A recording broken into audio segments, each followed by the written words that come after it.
Permitting Reform and Transportation Week is brought to you by the Business Roundtable.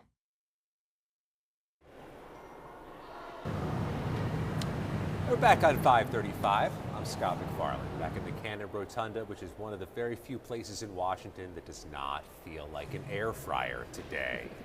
Welcome to Heat Emergency Washington, where Congress is racing to get away from all this, the political heat, the literal heat, and the metaphorical heat that exists here in Washington. The House is tied up with a longer than expected vote on a veterans benefits package, which is splitting down party lines, but there are a few crossovers that are complicating matters. So our initial plans to talk to a couple House members are paused for just a bit while we wait for the votes to close.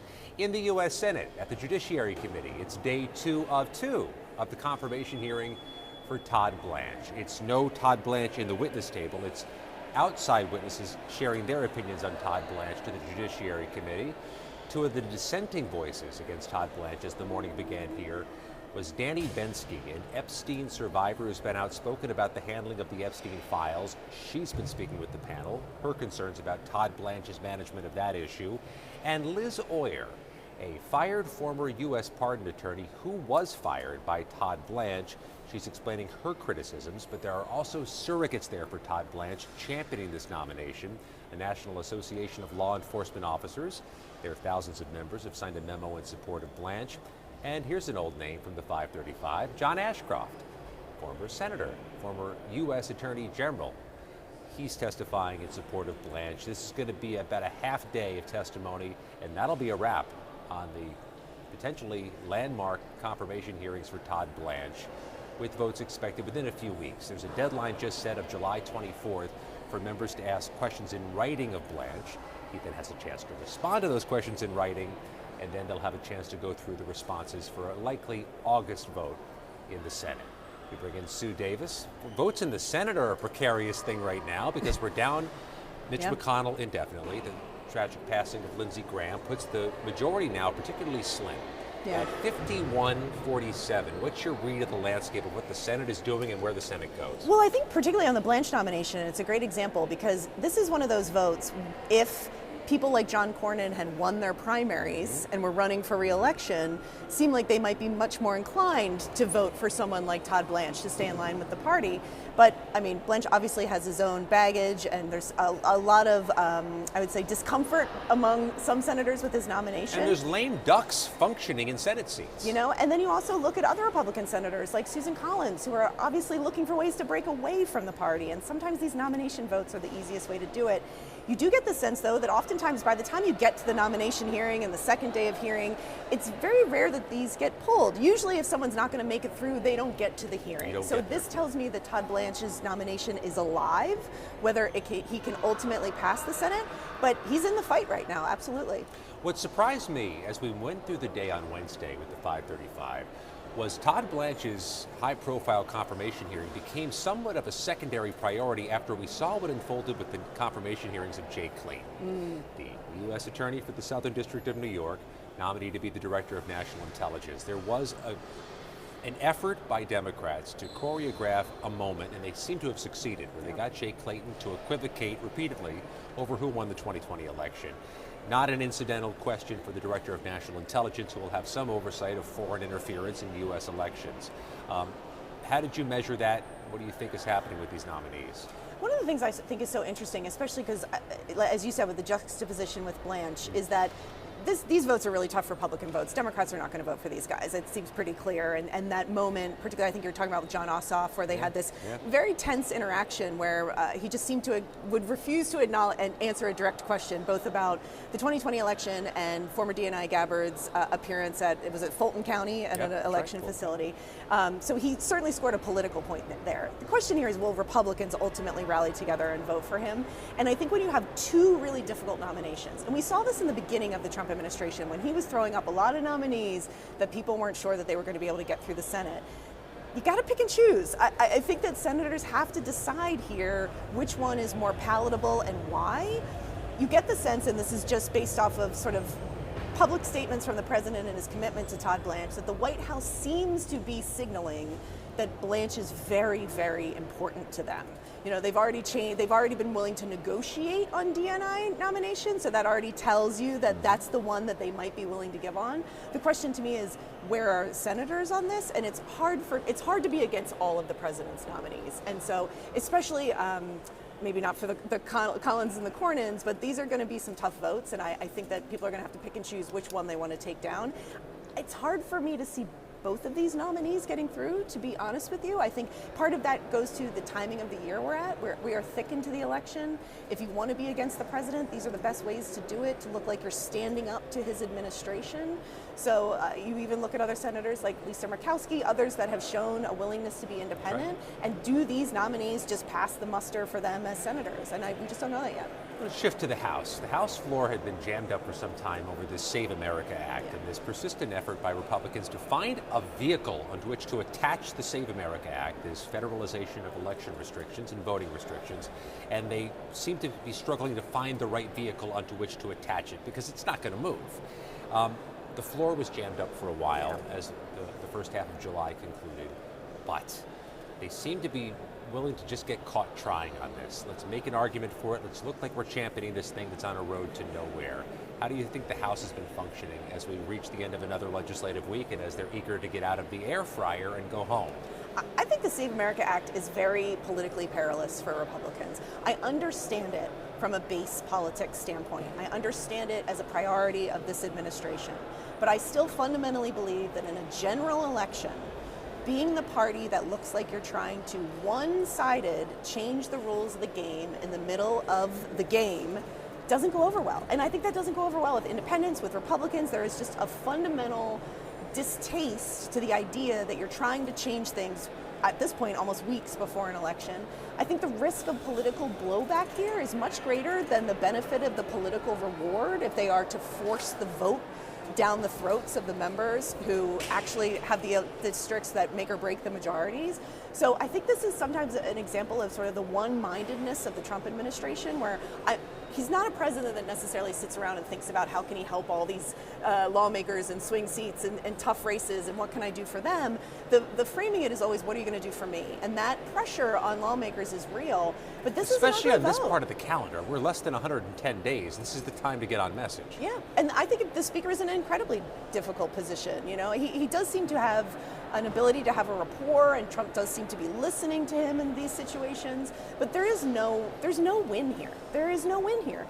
Either it fails, which is likely going to fail. This is not going to be signed into law before the election. I think reasonable people can agree that the Save America Act does not get signed into law before November 6th or whatever it is. But how does the speaker navigate this within his own majority and either not inflame his membership or not really piss off the White House in the process? So it's an ugly debate with no easy, clear end. And I think that you can see why they're sending these members home as they did last week if they can't resolve it, because it's an ugly resolution. There's no beautiful, clean resolution to where this one goes. I think that's spot on. And one of the other issues for the 535 is the voters aren't being subtle here, what their concerns are. They're being unequivocal, unambiguous. They've got enormous price concerns. They're talking about data centers. They're talking about electric costs.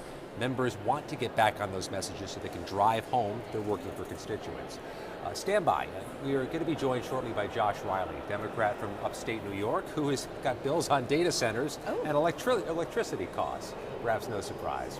We also have ahead Josh Gerstein of Politico to talk about the Todd Blanche confirmation hearings and about the Supreme Court, and about the concerns at the Supreme Court about the safety of justices and the safety of their internal deliberations from leaking. That's ahead on 535. For Sue Davis, I'm Scott McFarland. Stay with us. You're watching 535. We'll be right back. $1.5 trillion is parked on the sidelines. Projects that would help create good-paying American jobs are stuck in years of burdensome reviews.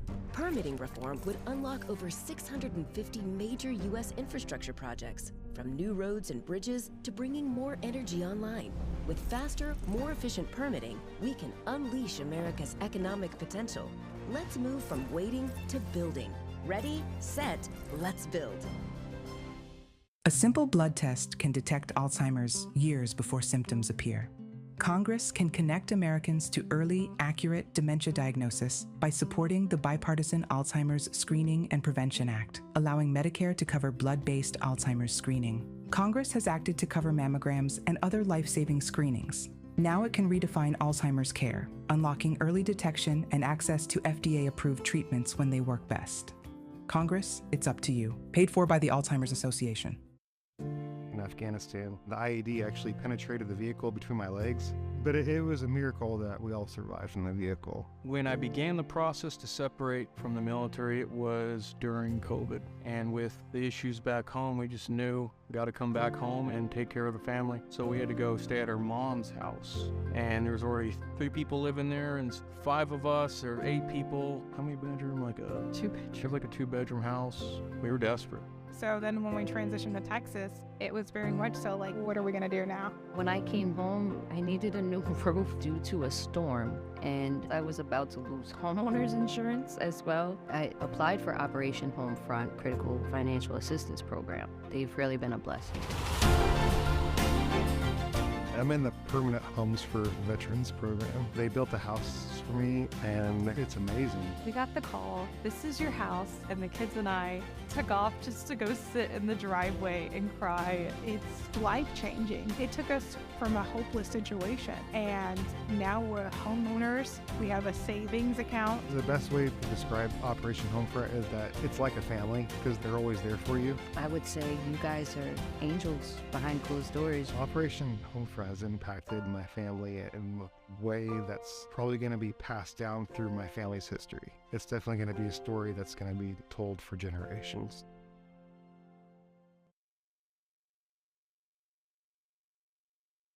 Welcome back to 535. I'm Brody Mullins. A pleasure to be with Mike Summers, President and CEO of the American Petroleum Institute. Mike, I wanted to start off talking about your history and background here. You know, we want people on Capitol Hill to watch the show. Tell us about your story getting to Capitol Hill. Well, I was very lucky. I happened to go to go to school in the congressional district of a guy who became Speaker of the House. So I went to Miami of Ohio, which is in Oxford, Ohio. And John Boehner was my local congressman. And so I got a job right after I graduated from college as a young aide in his Hamilton, Ohio district office. I got transferred to DC, had every job there is to have in a congressional office, went to the White House for about 8 months, and then got recruited back to come to the House of Representatives to be John Boehner's policy director when he was majority leader. He was 4 years in the minority and then became Speaker of the House in 2010, Deputy Chief of Staff, and then Chief of Staff to the Speaker. And Miami, Ohio is sort of a sneaky school. There's a lot of important members and staff who came from Miami, Ohio. Well, Ben Roethlisberger, Benjamin Harrison, Speaker Paul Ryan, right. All alums of Miami, right. Ohio, as well as my daughter, who just graduated. And I believe there's an important senator who came out of there also. So we did a poll on 535 with Narrative Strategies that came out the other day that said that among the important issues that people are following, AI, 48% of people are following AI, social media, 40%. Permitting reform was all the way down at 14%. Only 14% of Americans feel like they hear about permitting reform. However, those that did hear about it, 75% said it's a serious problem. Yeah. How do you get that message out? Yeah, I mean, look, permitting reform is absolutely something that I believe is an imperative for Congress to work on. The truth of the matter is some of those issues that you talked about, whether it was AI or data centers or electricity demand, those things that are truly at top of mind issues for the American people. If you don't get permitting reform done, you're not going to be able to make advancements on any of those issues. We know that energy prices are only going up. One of the reasons they're going up is because of increased demand on the grid. If we can't build anything in this country, if we can't build transmission lines, if we can't build pipelines, which is important to the oil and gas industry, we're never going to be able to meet those demands that the American people have about how prices are continuing to go up. And I think you're sort of answering my next question, which was, what is causing the reason to do this now? And it's energy demand from data centers, from everything. Well, and I am of the view that it is becoming a political imperative. If you think about your regular member of Congress or your local governor, they can't do much about lowering energy prices, whether it's at the pump or because of electricity demand going up.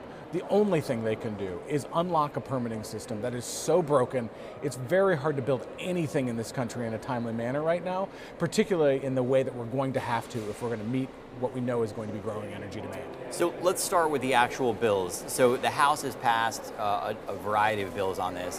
What would they do, and then we'll get into the Senate? So really the most important components of these things, we'd really talk about three big things that have to be tackled. One is NEPA reform. This is the National Environmental Policy Act. It takes way too long to get through NEPA reviews. Sometimes it takes longer to do a NEPA review than it does to actually build the project itself. That has to be included. We also talk about the importance of Clean Water Act reform, because Clean Water Act, again, is really been weaponized by people who don't want to see development. So we have to address Clean Water reform. But I think most important thing that we can do in permitting reform is really address judicial reform. Because the truth of the matter is that we can get through NEPA process, we can get through Clean Water Act reviews, but it's the endless lawsuits that occur that are really standing in the way of significant developments. So tell us about that judicial reform provision. What would it do? Yeah, it would essentially say it would draw lines as to who actually can file a lawsuit, and then make the jurisdiction, designate jurisdictions as to what courts these go through. So what that means is that you don't have these endless reviews happening. So you're also putting shot clocks in place on the other parts of permitting reform as well, which means it has to be done in a certain amount of time. I will say that the president, the Trump administration has done a very good job, not just for oil and gas, but for energy sources as well, to ensure that we can get this done at the administrative level. The hardest challenge that we have right now is we need something durable, something that's going to last. And if we can actually get something through Congress on a bipartisan basis, that makes it durable. So let's talk about the Senate. As a House guy, you'll know the Senate's always the problem. So here we've got this bill, or multiple bills, sort of blocked up in the Senate, two different committees. How do you sort of break this logjam? Yeah, I mean, there are bipartisan negotiations going on right now. I mean, you have Martin Heinrich, who is, certainly not somebody who, is in favor necessarily of a lot of energy build out, particularly oil and gas, but he does represent a major oil and gas state, the second largest oil and gas producing state in the country. He knows how important this is going to be. Sheldon Whitehouse, again, someone who hasn't necessarily been a big fan of my industry, but at the table and engaged in these discussions. And then Shelley Moore Capito from West Virginia. I do think that is the bipartisan group that can get this done, and I'm optimistic that they have a plan to get it done. And Senator Whitehouse, who you mentioned, has said some things optimistically in the last couple of days. I mean, do you think he's coming around, or? I do. I mean, I do think, and I've said this publicly before, that I think July is the time to get this done. Unfortunately, I think these talks are dragging on a little bit too long, and as a consequence, we might have to wait until September. But as long as Congress is in session and voting, there's an opportunity to get this done, and now is the time. It also seems like renewed tensions in Iran are giving you a little more momentum. Tell us about that. Absolutely. The renewed tensions in Iran, I will say at the beginning of last week, we were talking again about an oil glut, and now we're talking again about the Strait of Hormuz being shut down. This is a very volatile situation. And there are a lot of things that need to be done. In fact, API just put out a plan a couple of weeks ago called the American Energy Security Framework. And this is all about how do we never find ourselves in this situation again. So we have a number of different policy proposals that we're putting forward, including building infrastructure here in the United States, but also in the Middle East, so that they don't have to traverse the strait that's controlled by Iran. So there are a lot of big things that we can do, but the most important thing we can do right now is to get comprehensive permitting reform done here in the United States. So let's go back to demand and AI and data centers. Is the current system able to support the growth of AI? I mean, if we don't get this done, would that literally delay the rollout of some of these AI products we're watching? We do not have the infrastructure that we need to support the AI future. That means, we're going to need a lot more data centers, but we're going to need a lot more pipelines. The AI generation, the AI boom that is happening, is going to be powered by natural gas. That means we're going to need to build more pipelines to get natural gas from where it is to where it needs to be. We are blessed in this country with incredible resources, incredible natural gas resources. We have plenty. We know what to do with it. We know that it can power the future, but we just have to get it delivered from where it is to where it needs to be. Let's talk about renewables and wind in particular. You have said in the past that although that's not your industry, you think more, everyone should be included. How is the wind and renewable portion of this slowing things down? Yeah, I mean, I do think we're going to need every molecule, we're going to need every electron. And that includes wind, that includes solar, that includes geothermal, that includes a lot more nuclear. The truth of the matter is the pie is just getting bigger. Oil and natural gas are going to play a significant role in that pie going forward, but we also know that other sources are going to have to play a significant role also. We're going to need it all if we're going to win the war for AI dominance in the world. Slightly different topic. The House passed a year-round E15 reform. Tell us about that. Yeah, so right now we're dealing with a situation where the RFS, the Renewable Fuel Standard, which was passed over 20 years ago, it's just not working for the American people. And so what we've proposed is a compromise. We don't like the RFS. In fact, if we could get rid of the RFS, we would do it immediately. But that's not the world that we live in. So we've reached a détente with the agriculture and corn community in particular to allow for year-round E15. Essentially, 15% of your gasoline would be ethanol or corn-based. But at the same time, we need significant reforms through the RFS system. So we were able to pass a bill in the United States Congress. Hopefully we can get it through the United States Senate as well, that makes these needed reforms and gives the corn community what they need for ethanol. So on both these issues, but more importantly, permitting reform, the problem is the calendar. So we've got a couple of weeks left here until August. We're off August. We're back September for 3 weeks, 4 weeks. We'll see. Probably gone to the election. How can you drive this through the House this year? Or you were saying, through the Senate. You were saying maybe September is a better time frame. Yeah, I mean, I really do wish it could get done in July. Unfortunately, once you get to the August recess, we have to be realistic about what the opportunities are going to be. The political silly season really starts in August, and I think it's going to be very hard to get something done in the month of September, but hope springs eternal. I think Senator Thune, the Senate Majority Leader, is committed to getting this done. He knows how important it is, not just for oil and gas, but for other industries as well.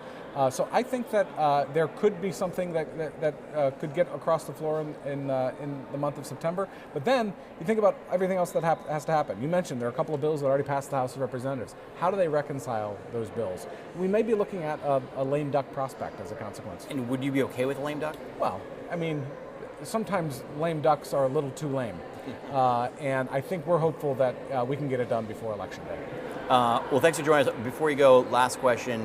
You're being honored by the Fund for American Studies. Tell us about that. Yes, great honor this evening. The Fund for American Studies has been around since the 60s. It provides scholarship for students who are interested in politics and government to come to Washington while they're in college, and sometimes these internships don't pay as much as they should, so it provides scholarships for kids to actually get a chance to be exposed to our government and to pursue careers in public service. So I'm being honored this evening as the recipient. I'm proud to say that my old boss John Boehner is actually introducing me, so it's going to be a great honor. Very cool. Mike Summers, President and CEO of the American Petroleum Institute. Thanks so much for joining us. Thanks, Brody. We'll be back in a minute on 535. You're watching 535, and we'll be right back. I enlisted as a medic to be there to help my patients, and after an injury, I found myself as a patient. I experienced post-traumatic seizures. Depression is a big one that comes along with it, PTSD. So I pursued my PhD in neuroscience and regenerative medicine. The coalition has helped fund my academic pursuits. They genuinely care about helping the vet in whatever way that they can. Through supporting the coalition, you're supporting some of the veterans that have the biggest needs. Visit saluteheroes.org to learn more.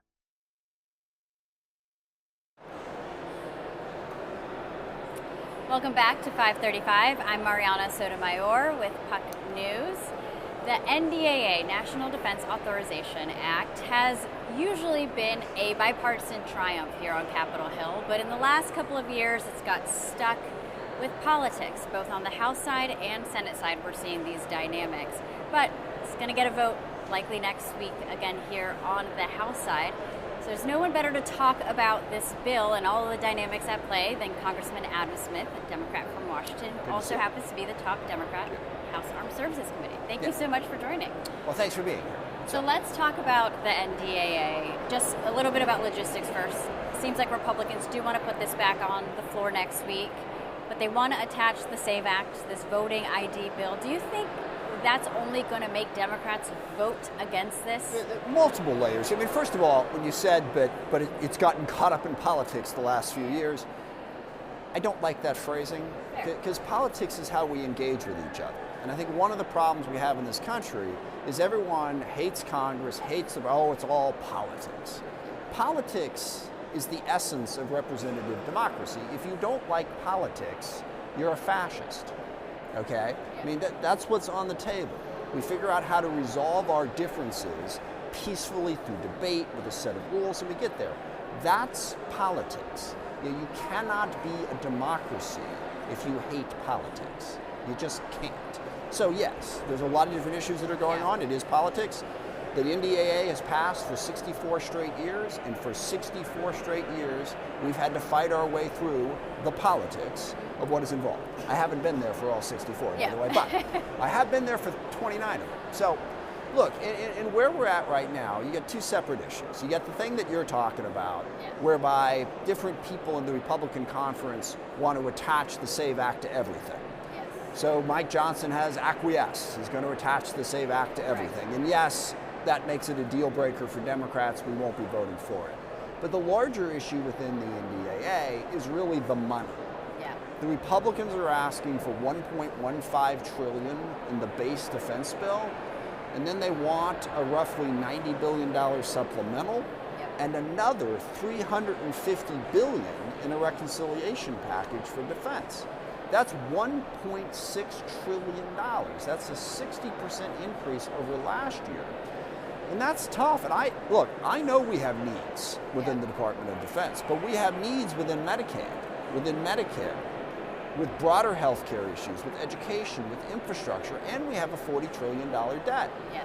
If the Republicans wanted to say, you know what, we're going to go raise $3 trillion in taxes to pay for defense, okay.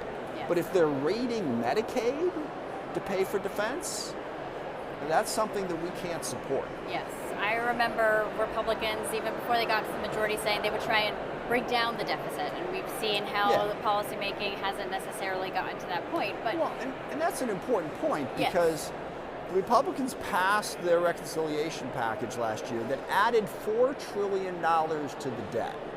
And then a couple months later, they voted for a balanced budget amendment. And I really want people to think about that.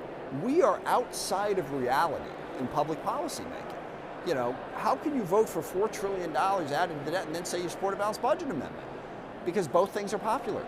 People want the budget balance, they just don't want to pay for it. So I think we need to have a more honest debate about those choices. I want to get into, what potentially, if you all are in the majority, what you would be able to do on this front. But first, just to stick with the reality of this bill that we have now, I mean, Republicans are asking so much money, as you mentioned, not just in the NDAA, but also in this reconciliation Iran war supplemental request.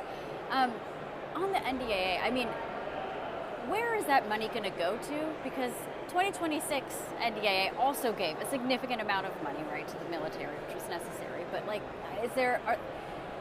when people are asking you, is there any good parts to this? Oh, of course there are. I mean, and look, there's several different layers to this. The other part of the problem is Donald Trump has got us in a stupid, endless war with Iran. I don't support that. So, voting for a national security strategy that is based on a perpetual war with Iran is something, again, a lot of Democrats, myself included, will not support. But we have national security threats. Russia is clearly a threat. Iran is a threat. North Korea is a threat. China is a threat. How do we deter our adversaries to get to a more peaceful world? Now, I am firmly of the opinion that diplomacy and partnerships and allies need to be better used to accomplish this, but you're going to need a strong enough defense to deter your adversaries. So yes, there's a lot of good places to spend that money. In particular, developing, it comes down to 5 things: drones, counter-drone, missiles, and missile defense, and then secure communications, information systems that stitch the whole thing together. We need to be making investments in that so that we have better drones and better missile defense. We need to not be building as many large, expensive platforms that are really expensive and really vulnerable. Pentagon's pivoting in the right direction. So yes, there are a lot of good things in the defense bill. There's just the larger budget problems that I described. Right. How are Democrats, do you expect Democrats to vote on this next week? Because we saw on the Senate side, right, the Democrats voted against the NDAA proposal because of the war in Iran and not putting any guardrails on Pentagon spending? Yeah, I think the overwhelming majority of Democrats, again, myself included, will vote no. There's also the issue that Republicans in the rule, they're adding a whole bunch of anti-trans, bad amendments for Democrats, and they included one Democratic amendment that's up for debate. Yeah. They didn't give us an opportunity to vote on cutting the budget. So the rule is really unfair, so I think you'll see most Democrats vote no. Okay. I wanted to ask about a vote that happened yesterday. A number of Democrats, yourself included, voted to cut $3.3 billion that is typically sent to Israel. This amendment obviously did not pass, but it is a significant shift among House Democrats. What changed you to kind of change your mind and vote yes on this? And what does it say broadly? Because again, if the Democrats are in the majority, you're going to have to. Yeah. No, it says that Israel is on an unsustainable path to maintain support in this country. And it was a very difficult vote for me because I strongly support Israel. I support their right to exist, and also I understand that right to exist is threatened. Too many people forget about October 7th. They forget about what Hamas and Hezbollah and Iran and the Houthis, what these organizations are. Not only do they threaten Israel's existence, but they are dangerous extremist ideologies that threaten us, that threaten civilization. I mean, Hamas is throwing people off of buildings in Gaza who don't agree with them. These are nasty, dangerous people, and if Israel loses to them, that's bad, and that's a problem. And Hamas and Hezbollah will not stop fighting. But for 2.5 years, I have disagreed with the way Netanyahu, and in particular, Smotrich and Ben-Gvir, the right-wing extremists in the government, have conducted themselves. Smotrich and Ben-Gvir have frequently said things. They don't care about humanitarian assistance. It's completely indifferent to suffering, cutting off access to funds in the West Bank. Just what's going on in the West Bank with settlers grabbing territory. And Netanyahu seeming to have the philosophy that he is going to fight everyone forever, not seeking out partners for peace in Palestine, in Gaza, in the West Bank, in Lebanon, constantly pushing war upon war upon war. I sat with Netanyahu 2 years ago, a little over 2 years ago, in his office, right before they went into Rafah, when this was a big deal. We were concerned about it. There's going to be civilian casualties. He said, look, go into Rafah, this whole thing's going to be over in 2 weeks. That was over 2 years ago. And they have continued that same strategy. The West Bank alone is indefensible. Taking land from Palestinians that you don't have a right to, and the IDF sitting by and watching it happen and not doing anything about it. And I have spoken to the ambassador, I have spoken to the Israeli government, I have spoken to AIPAC, and they a lot of times they'll say, we agree, yes, no, we need to. 2.5 years, nothing has changed. I had to make a statement that I support Israel, but if we as a country are going to be able to continue to support Israel, it can't be all war all the time and no peace. Something has to change. I'm looking forward to continuing that conversation, especially if Democrats are in the majority, how you all will continue to push back on this front. I did want to ask you before we go very quickly, something interesting happened last week when the House was not in session during pro forma. This is going to be coming before your committee. Congressman Darrell Issa, Republican from California, introduced a bill. It would direct the Department of War in consultation with the architect of the Capitol to, quote, designate a facility to serve as official residence of the Speaker of the House of Representatives. That's something that apparently armed services may consider. What do you think about that? Well, I think Mike Johnson, unfortunately, doesn't have a lot of money, and members of Congress haven't gotten a raise in 16 years, so I think he's probably struggling to make it.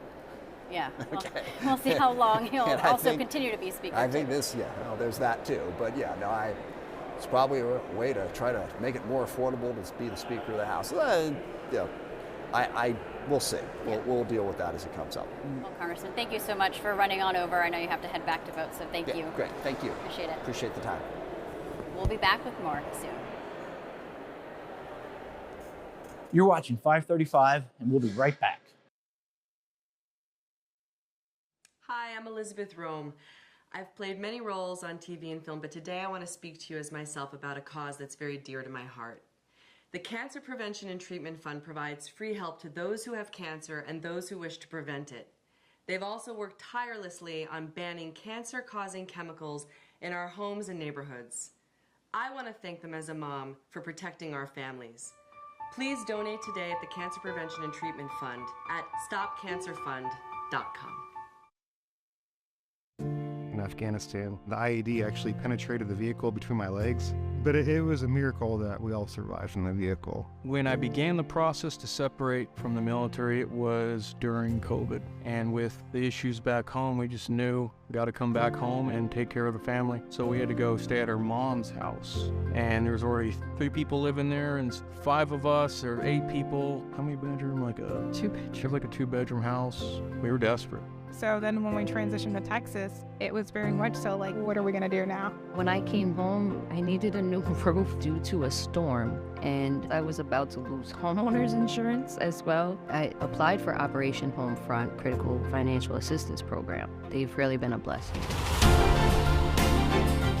I'm in the Permanent Homes for Veterans program. They built a house for me, and it's amazing. We got the call, this is your house, and the kids and I took off just to go sit in the driveway and cry. It's life-changing. It took us from a hopeless situation, and now we're homeowners. We have a savings account. The best way to describe Operation Homefront is that it's like a family because they're always there for you. I would say you guys are angels behind closed doors. Operation Homefront has impacted my family in a way that's probably going to be passed down through my family's history. It's definitely going to be a story that's going to be told for generations.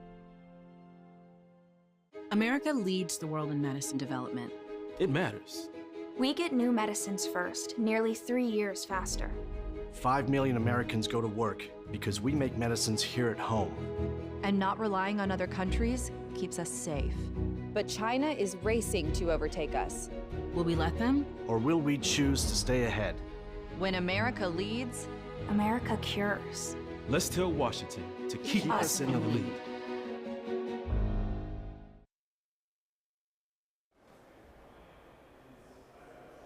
Welcome back to 535. I'm Susan Davis. And earlier today on Capitol Hill, the Congressional Management Foundation gave out its annual Democracy Awards, which they like to refer to as the Oscars of Capitol Hill. These awards seek to acknowledge non-legislative achievements of both lawmakers in the House and Senate and their staff. I spoke to the head of the organization, Jen Dalby, she's the CEO, about their organization and why they do these awards earlier today. Here's more of my conversation with Jen Dalby.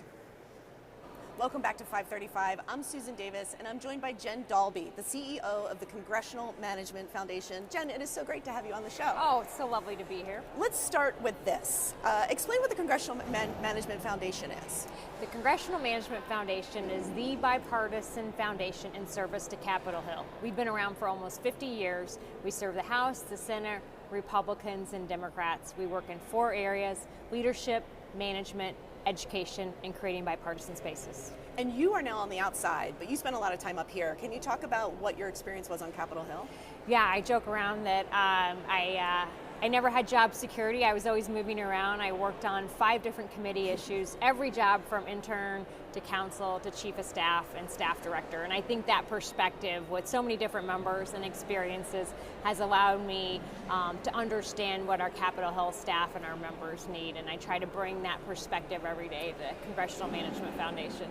One of the things your organization does is gives out something known as the Democracy Awards, and these honor what is called non-legislative achievements. Can you talk about the kind of things that are considered non-legislative achievements that you look to honor up here? We talk about with the Democracy Awards, and this year is our 9th annual awards, of what are the core competencies that members of Congress should be displaying in their office.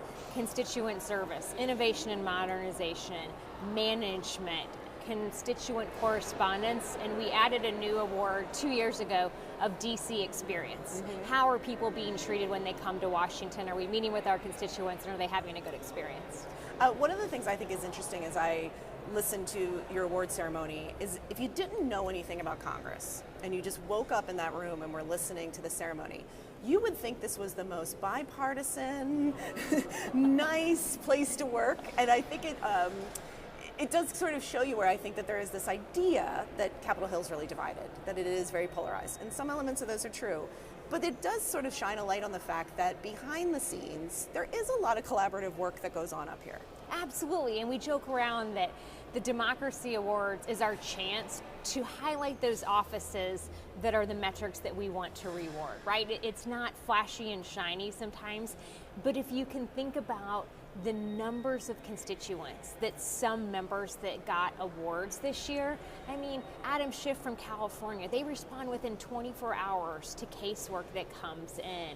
And Oregon and what Senator Merkley's doing, and Senator Langford, who's giving personal tours, Val Hoyle, who's having people stop by for a glass of wine and a beer from Oregon. It is that really important work that no one talks about that is baseline. And my hope is that we are setting the metrics of what you should want from your member of Congress. And if you think about, my member of Congress got a Democracy Award, that seems really substantive. And I hope folks value that and they think of that versus the hot moment that they saw from a member in a hearing, because that's not the work that is important to people, and that doesn't move our country forward. I also just thought it was notable, I believe it was Senator Moody from Florida who won for constituent services, and she's only been here a year.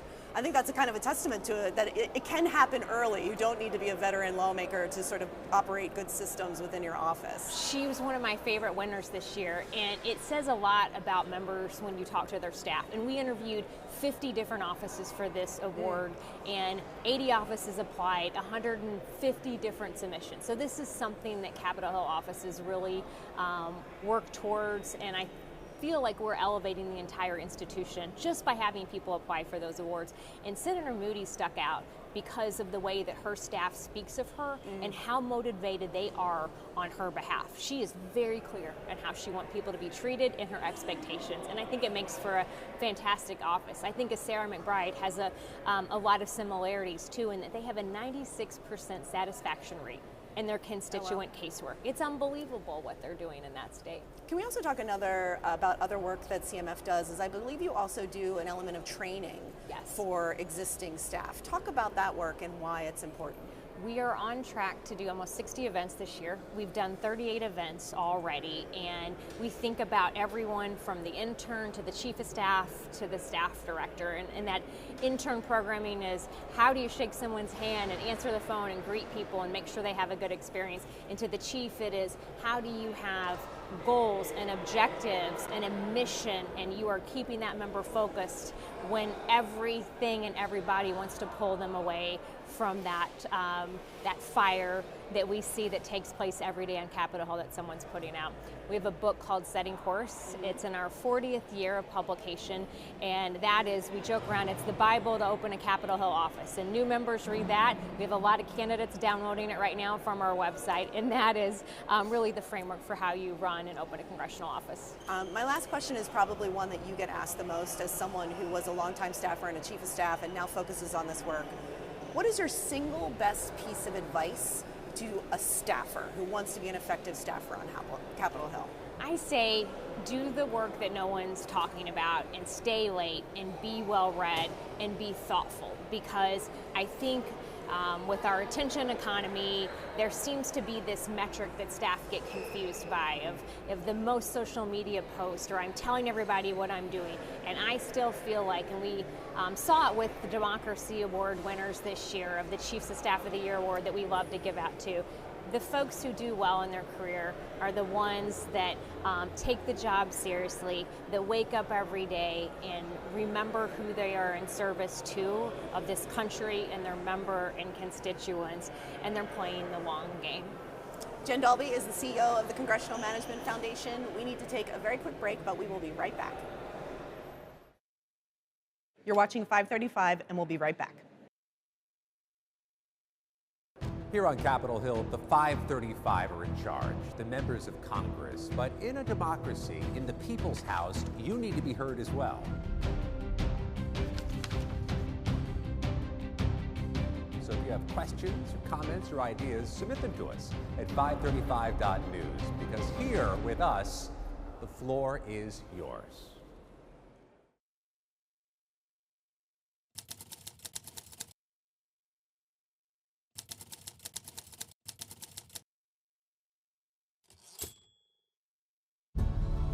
We are Lions International, one association of global volunteers one foundation for humanitarian grants, shaping the future, one act of kindness at a time. We are on a mission to improve health and well-being, to strengthen communities, to serve a world in need.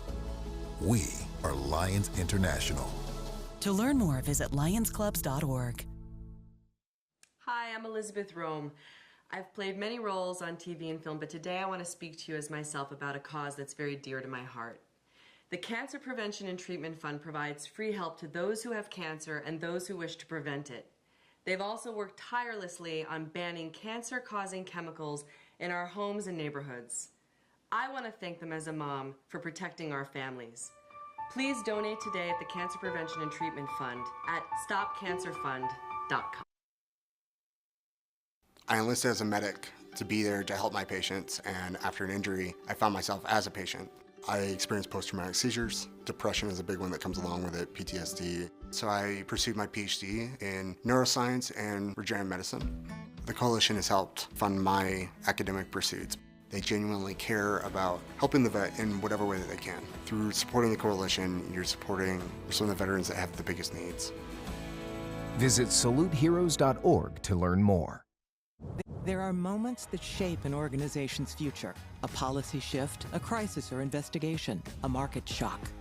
When that moment hits, the clock starts. Markets move in minutes. Regulators, employees, and customers respond instantly. Narrative helps leaders respond with pace, engage stakeholders with precision, and position brands with perspective. So when challenges emerge, you can navigate complexity and lead with clarity before the narrative is defined for you. Right. That's helpful to me. Back on 535, I'm Scott McFarland.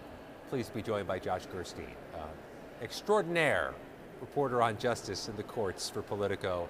Been in this town for an awfully long time, tracking the judicial system. I want to start off with this unique moment we had this week, Josh. First time in 7 years, the 535 members of Congress had a chance to question Supreme Court justices. Justice Kagan, Justice Coney Barrett. What was your big takeaway from what you saw? Well, it was historic, as you said, Scott. I mean, I don't think if we were in the room 7 years ago, we would have thought, oh, this is something we won't see for almost another decade. The justices used to do this pretty regularly, come up, and it's supposed to be a hearing about justifying their budget.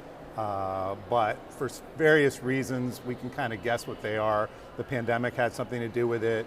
There were the huge ethics controversies a few years ago where people were demanding that Chief Justice John Roberts come up to the Hill to testify, which he did respectfully decline to do. And so in that environment, you could see why some of these justices didn't want to come up.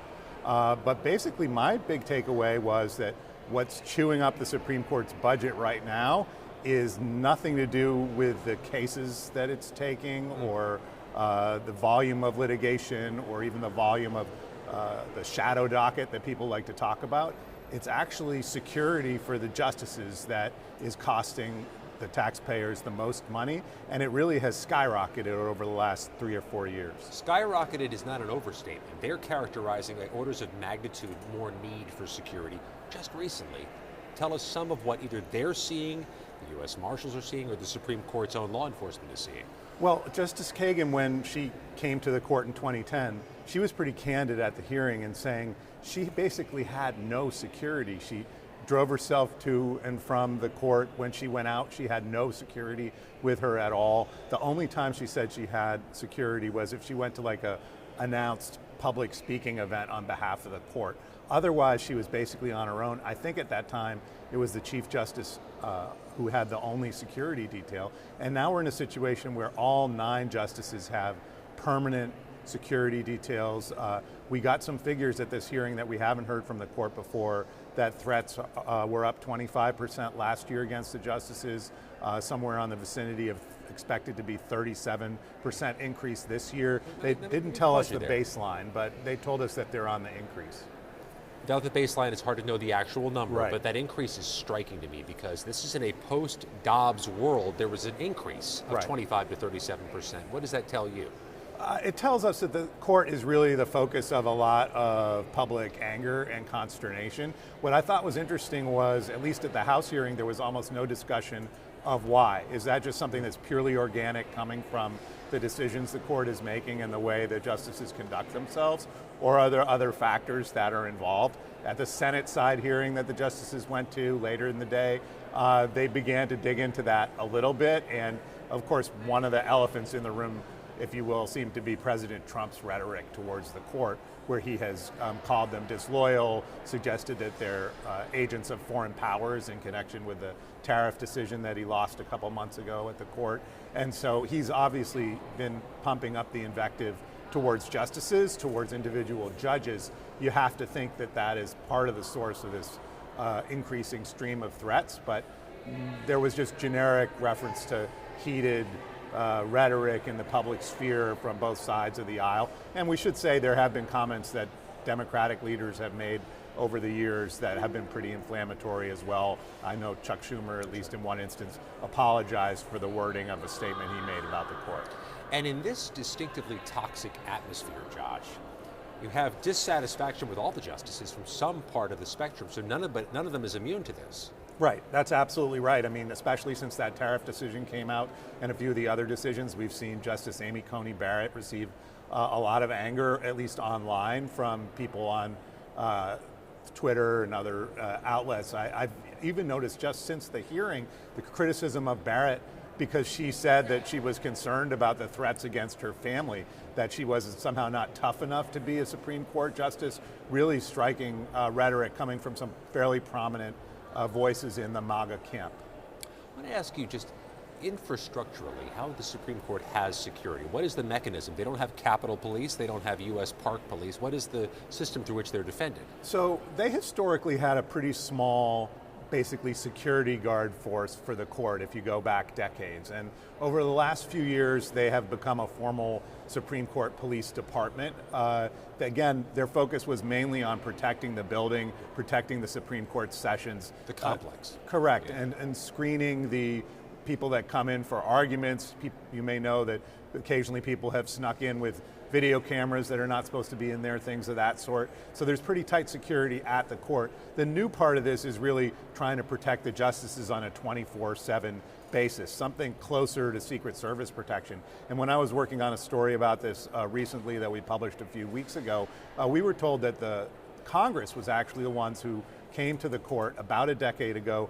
Representative Darrell Issa of California came up with a Democratic colleague and said it's time for the court to get real about its need for security, and that the way they were handling it, which he suggested was lax, was crazy. And this is something that Justice Elena Kagan confirmed during that hearing, that they had been sort of read the Riot Act by Congress, and after that they engaged some consultants and so forth, who basically did come to the conclusion that they were surprisingly vulnerable.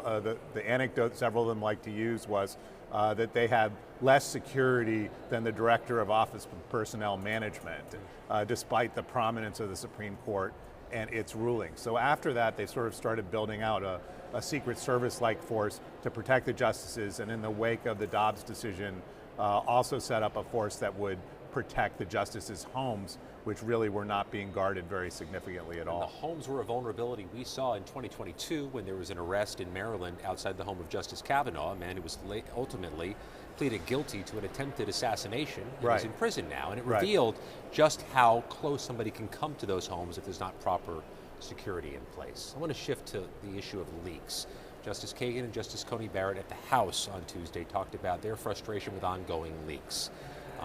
There was, of course, the leak in 2022 of the Dobbs decision, which was fantastically reported on back in that time.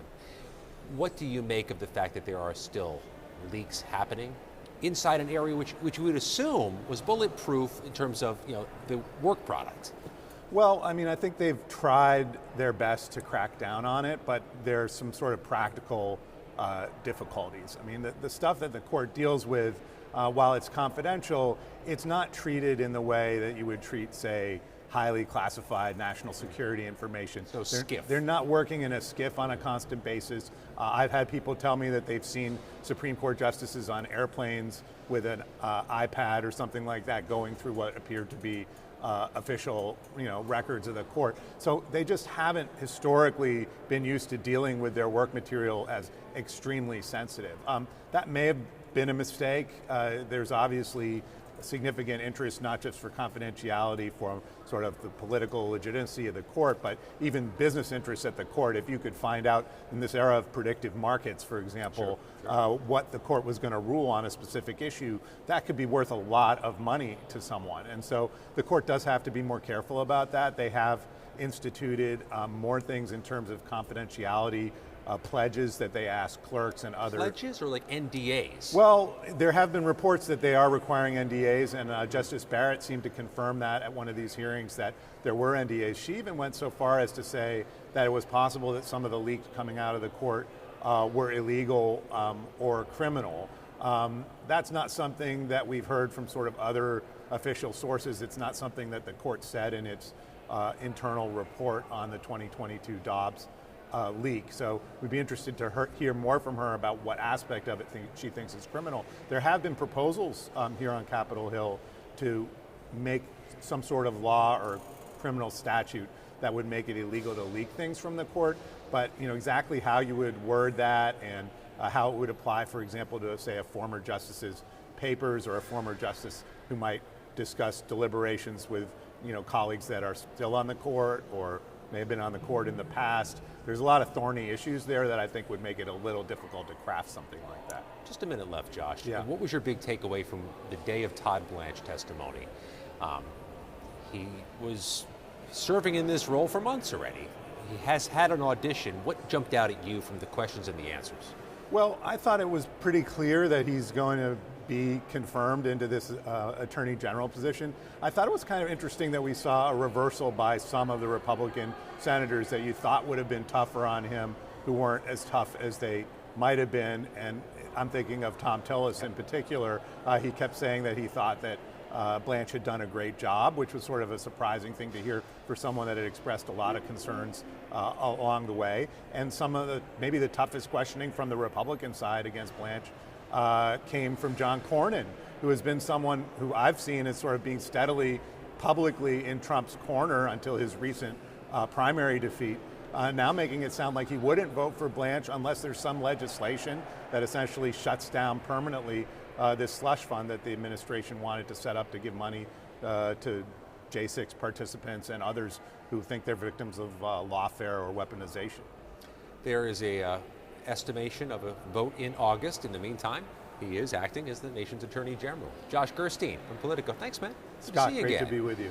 5:35 is going to continue in a moment, but first let me update you on the news from earlier in the hour. The House was deadlocked as the 11 a.m. Eastern hour began on a veterans benefits bill Republicans were hoping to pass before they flew away for the weekend. Republican leadership has pulled that vote, with dissenting votes inside the Republicans too much to overcome. Back in a moment. You're watching 535, and we'll be right back. A simple blood test can detect Alzheimer's years before symptoms appear. Congress can connect Americans to early, accurate dementia diagnosis by supporting the Bipartisan Alzheimer's Screening and Prevention Act, allowing Medicare to cover blood-based Alzheimer's screening. Congress has acted to cover mammograms and other life-saving screenings. Now it can redefine Alzheimer's care, unlocking early detection and access to FDA-approved treatments when they work best. Congress, it's up to you. Paid for by the Alzheimer's Association. I work hard. My dad worked hard. That's where I got it from. What I take home is my future and my kids' future. And if I can invest in companies, they're going to reflect my principles, what I believe in. So why would those companies hire outside people to tell them to embrace principles I don't believe in? Congress must protect the financial future of Americans from the foreign-owned duopoly that answers to no one. He is what your show is called, The Decider. It's Washington's hottest new show, and it has the Beltway buzzing. Americans, they know BS when they see BS. Pulitzer Prize-winning journalist Brody Mullins. Is this era ending and is a new era beginning? And veteran strategist Lisa Camuso Miller. Have you ever had to tell a client no? Talk to the biggest and most influential players. We wanted $1 million. He said done. Rewriting the rules of influence. Business is going to be on the ballot. Congress needs to do their job. They become lapdogs. rather than watchdogs? The people who never talk. That's such a good question. Talk to them. It was kind of fun, actually. It's Washington's only show by and for insiders. Welcome to the Deciders. Watch weekly right here on 535. America leads the world in medicine development. It matters. We get new medicines first, nearly 3 years faster. 5 million Americans go to work because we make medicines here at home. And not relying on other countries keeps us safe. But China is racing to overtake us. Will we let them? Or will we choose to stay ahead? When America leads, America cures. Let's tell Washington to keep us in the lead. You're watching 535. This is 535. You're watching 535. You're watching 535. You're watching 535. We're live from the Capitol, and 535 starts right now.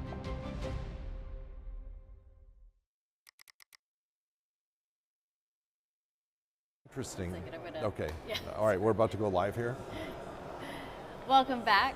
I am here joined by Congressman Bill Foster, Democrat from Illinois. We're going to talk about a number of things, including AI. Fun fact, he is a physicist and knows a lot in that space, and it helps inform a lot of what he does here on Capitol Hill. So Congressman, thank you so much. Well, thank you. Happy to be here. Yes, you've already been entertaining me with a lot of fun facts, so let's see how. Well, you know, I do bring the charisma of the usual physicist there to this you go. job. But Except it's a good one. I've been told that I should refer to it as Riz. Riz, yes. Okay. I'm sure the kids might even have a new word for it, but I don't know what it is anymore, so here we are. Yeah, that's right. So let's get into policy. Let's talk about the REAL Act. It stands for Responsible and Ethical AI Labeling. Basically, it seems pretty straightforward. Required disclaimer on AI-generated content distributed by a government entity, including the president.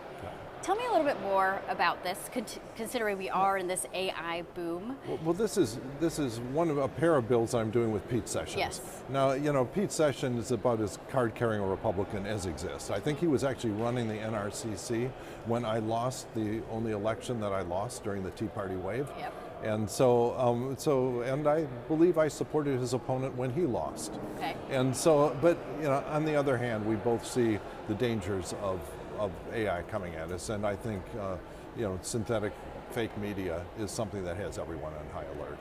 And you know, both Democrats and Republicans are comfortable with handcuffing the government against generating fake synthetic media, and that's what this is about. There have been a couple of instances, frankly, where this administration has put forth doctored photographs and not trivially doctored, ones that really affect the quick take on the personality of the person being photographed when you modify that photograph. That's not okay, and it's not okay with really anyone.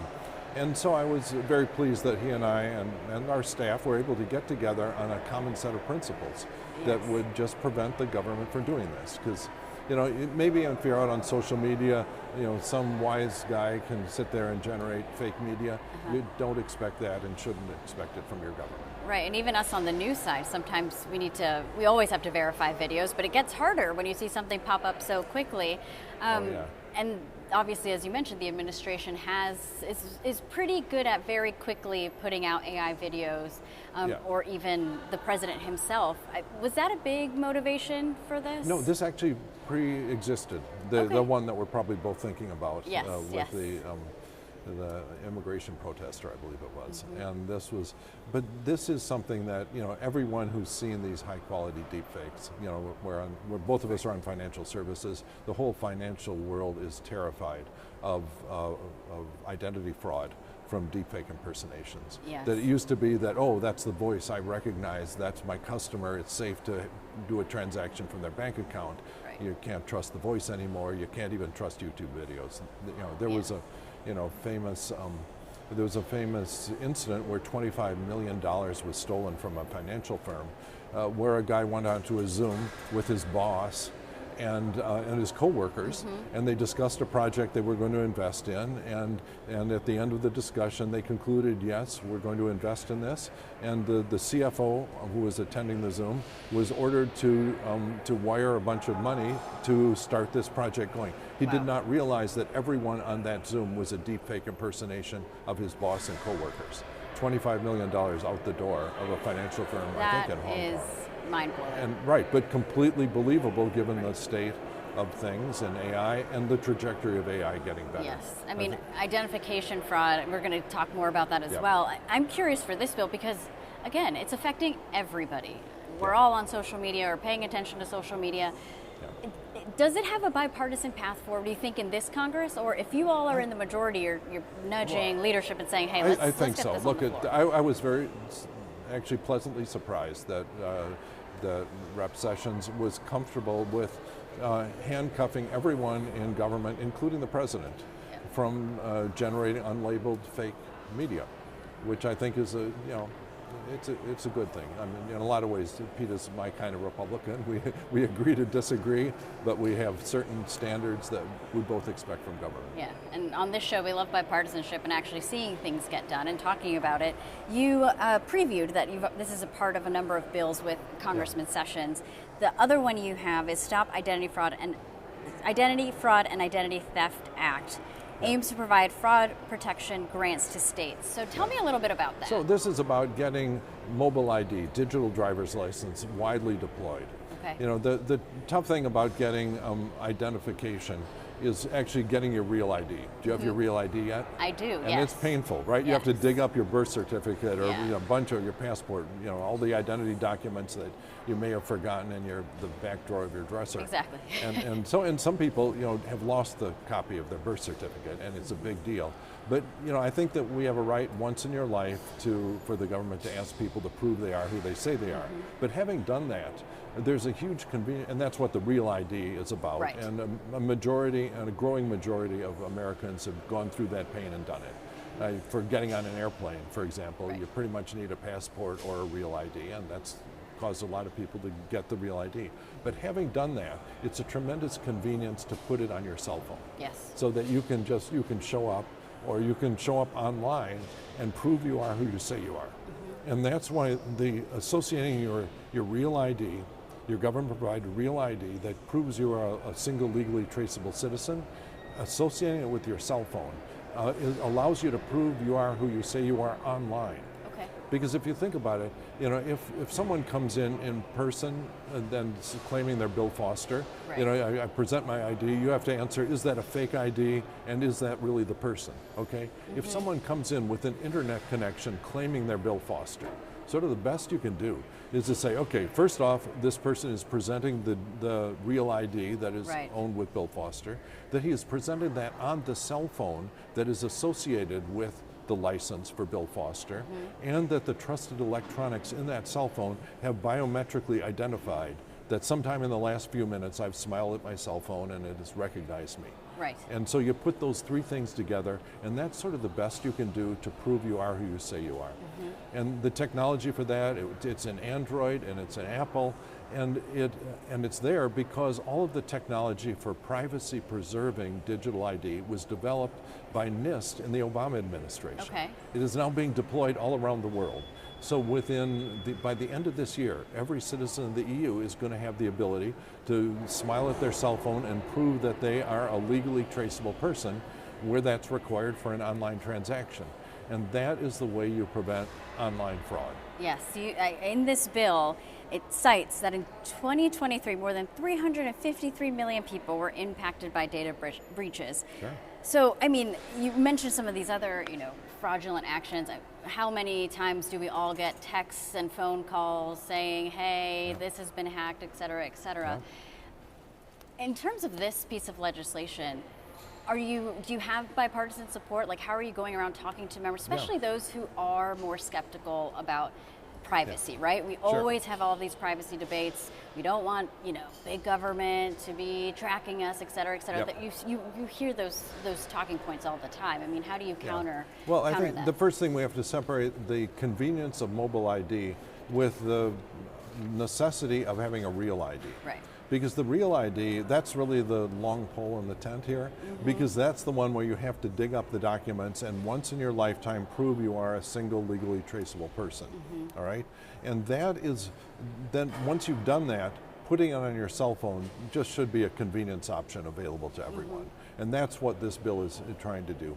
You know, anytime that you talk about anything that sort of smells like a national ID, it becomes very, you know, you sort of have the ACLU jump down your throat from the left, and then you have what I call these Red Dawn people that jump down your throat from the right. But in the middle, there are a bunch of people who are just sick and tired of having to spend the afternoon on hold because someone has stolen their credit card numbers. Right. All right, and replacing all that, and you know, this is something that doesn't happen in other countries. Yeah. You know, during COVID, the countries that had deployed a privacy-preserving digital ID, when you said, okay, you come get your COVID benefit check, you said, all right, you get out your phone, smile at your phone, prove you're a legally traceable citizen, and then what's your bank account? Boom, there was and with essentially zero fraud. We had hundreds of billions of dollars stolen from the federal taxpayer with things like UI benefit fraud and things like that. There's an ongoing problem with IRS refund fraud, where someone will ask for your IRS refund and say, oh, by the way, I've moved to a different address, and then they collect the check and boom. And so this has been going on for a long time, costs the government tens of billions of dollars every year in losses and tens of billions in preventing the loss as well. The amount of human time wasted with proving you are who you say you are, that just simply doesn't happen in a world where if you choose, this is all optional, but if you choose, you can smile at your cell phone and present a government-issued digital ID and prove it. Do you think that this bill could get done this Congress? Because, I mean, you hear Republicans always talking about, you know, we want to cut waste, fraud, and abuse. You mentioned how this causes the government to pay millions and millions of dollars to resolve a number of these issues. So it seems like this could be a very easy solution that falls into that bucket. Well, that's, you know, Pete and I, you know, both agree that this is a step forward. And what this is doing, one of the difficulties right now is a lot of states are not yet deploying this. Yes, I know there's some Illinois who are, right? is, most Virginia, of the major states are, and it's a surprising that some of the leaders were, you know, red states. I think like Oklahoma was out in the lead. You know, just it was Louisiana, another state that I think was out early on this. You know, there are multiple competent vendors. If you don't want the government doing it, there are, you know, very competent computer firms that are willing to do this for a state if the state doesn't have the competence to do it themselves. And it's related to the fact that people kind of trust their state government more than the federal government. That for some reason, you know, it's the state that holds your headshot, your picture for your driver's license, not the federal government. Because I guess for some reason, you know, the ordinary citizen really trusts the cybersecurity of North Dakota better than anyway, that's a separate discussion. Of course. But that's how we feel as a population. And so you can make federated systems where the biometrics are actually held by the state that you live in, but there is a federally standardized way of proving you are who you say you are. I'm curious, has this come up with your constituents? Like, all the time. You know, we got contacted by people who have been victims of identity fraud. And it's just heartbreaking. And even the things like romance scams, where it's not purely identity fraud. Usually there's an identity fraud element of that, where you pretend you're someone that you're not, and your grandma gets a text message and falls in love with this wonderful, sweet person that turns out doesn't exist. The starting point of that is identity fraud. And so if you're in a world where if someone sends me a text message, if they're not willing to sign it, proving they're a legally traceable person from a country that we have extradition treaties from, all right, they can send me that text message, but I'll put it in my spam filter. I think we're heading that way, unfortunately. Yes. I wanted to ask you about another bill you have. You have many. You've introduced recently, it's called the Chip Security Act. I mean, tell me about it. We don't often think, I would say in the public, about chips, right? But it's become such a political issue up here that's been debated. Obviously, you had the CHIPS Act pass under a Democratic majority, a Democratic president, and now you add AI to it, and then I'm sure you all are looking at, okay, we need to pass another piece of legislation to make sure that the U.S. is ahead of the game on this front as well. Yeah, and this was triggered by these very powerful high-end AI chip modules, the GPUs that NVIDIA, being smuggled into China. Okay. And because of the incredible utility of AI for military applications, it was okay with nobody that the Chinese were getting their hands on the state-of-the-art AI equipment from the United States. And the crucial thing there are the actual GPU chips themselves. I wear many hats around here. One of them is Congress's, I believe, only actual chip designer. Yes. Because back when I was working in physics, I'm very proud that every one of the 10 chips that I designed worked the first time. Wow. Which is not typical for any chip design. No. But so I've been very concerned about integrated circuits for a long time, and then the Chinese ripping off our technology to catch up with the lead that we gained, that the free world, not just the United States, but the free world gained over China over decades. Right. And it's now, in large part being stolen, which is a huge bipartisan concern. Yeah, but the Chip Security Act, what it does is it mandates a couple of things. Chips have the ability to prove they are where they say they are in a very interesting way. If the chip is licensed, say, to operate in, say, Singapore, it had better be able to ping the U.S. Embassy in Singapore with a very short ping time. And now if it's been smuggled into China, it can no longer do that because it'll take too long for the message to round trip. And so this technology is well established in computer science. It's used for the Internet of Things to just see how far away two pieces of electronics are from each other. It's basically the speed of light. Okay. It's the speed of light, Yes. If you and I can talk back and forth in a few nanoseconds, we're within a few feet of each other. Right. And that's Albert Einstein. Yes. And so this is, it's taking advantage of this fundamental physics that a chip, as it boots up, can sit there and say, okay, I am licensed for here, here's my piece of trusted electronics, and verify that it's within a small distance, a small time, communication time of that place. And if it's not satisfied that's true, it just simply won't boot. And so this allows you to enforce licensing in a way that, you can smuggle the chips, out of where they're licensed into China, and they'll simply stop working. So our Chip Security Act, among other things, demands that circuitry be included in the chips, but not yet. We don't demand that it's used for everyone, because the truth of the matter is there's some data center operators we can trust, and some not so much. For example, I'm very much on high alert that the White House has decided that some of the early contributors to the Trump meme coin now in the UAE, I believe, are now going to have special access to this high-end AI chips, which has Democrats and Republicans on high alert.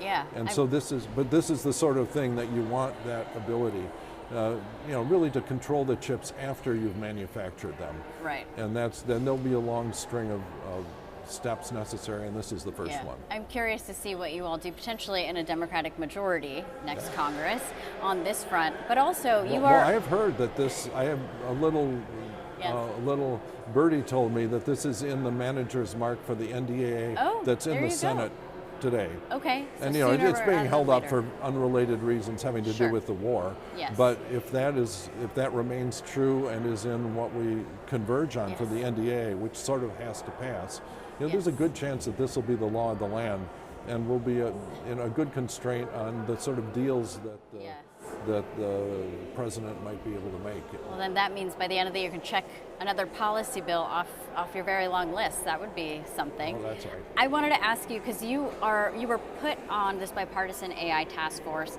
A report was released about what Congress could do on this issue. Yep. I only have a couple of minutes, but I mean, where do you start, right? Because look, I think to tell whether Democrats or Republicans are really serious about this, you have to look at the structure of Congress.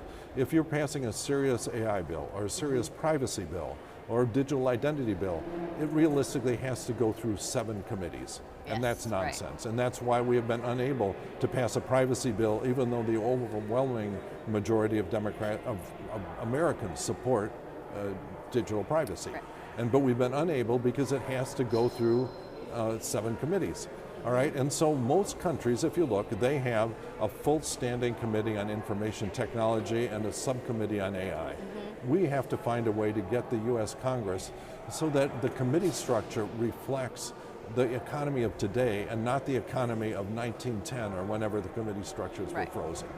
That it's, information technology just passed financial services as a fraction of our economy. They crossed at 17%, and in short order, information technology is going to be bigger than healthcare and be the largest single sector of our economy.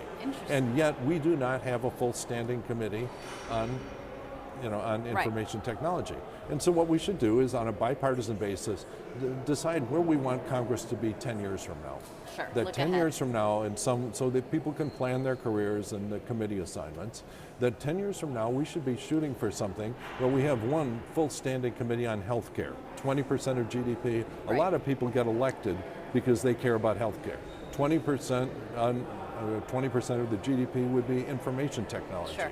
And then energy and commerce. We could have a standing committee on actually science, energy, and climate, which is another self-contained hunk, and actually make it map onto to today's economy. Yes. At this point, see. at this point, possible. I have a lot of farmers. I love my farmers, Yeah. but farming is under 1% of GDP. Yeah. All right, and yet, from a congressional point of view, the Ag Committee has all the good office space. Okay. Yes. So yeah. that's the sort of painful decisions that have to be made if we want a Congress that can actually respond to the world and the economy as it is today. Well, we'll see what's going to happen on that front. I have to ask you though, 1 minute, your favorite karaoke song, and I have to ask you to sing it. Would you be willing to? No, you're not going to get a physicist to sing it.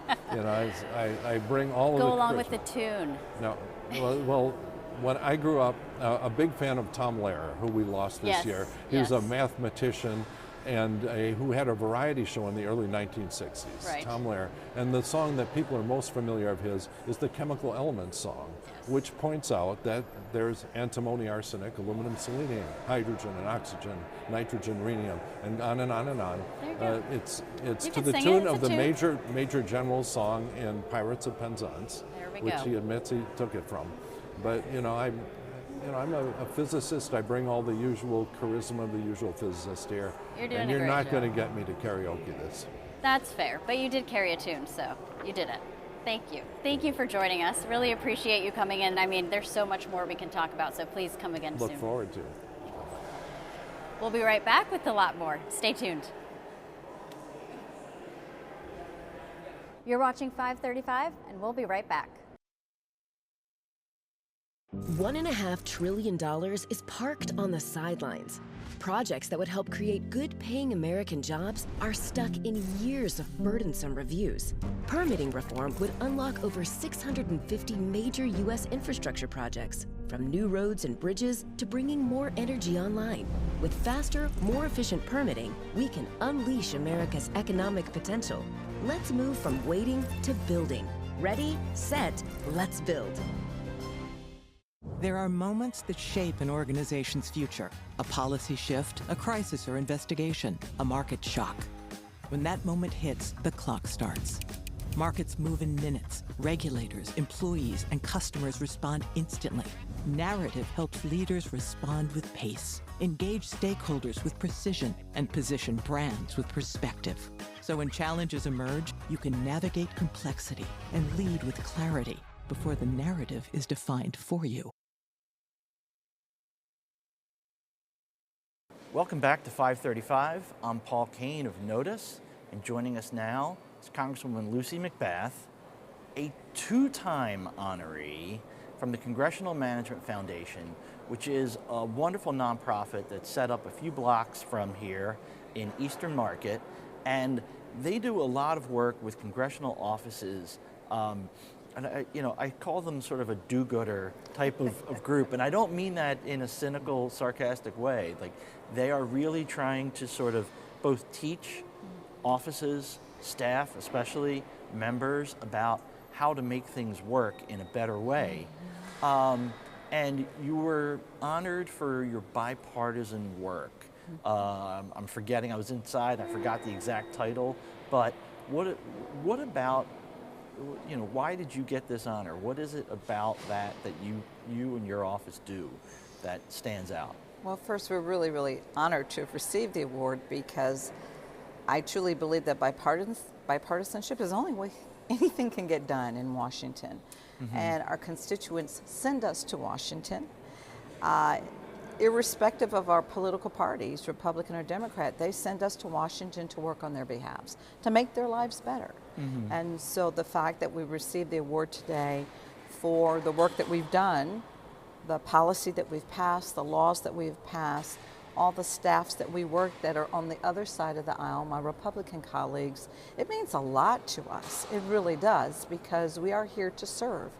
And irrespective of the political ideologies, we don't agree on everything, but I firmly believe that if you're not here to work for all the people, you know, then why are we here?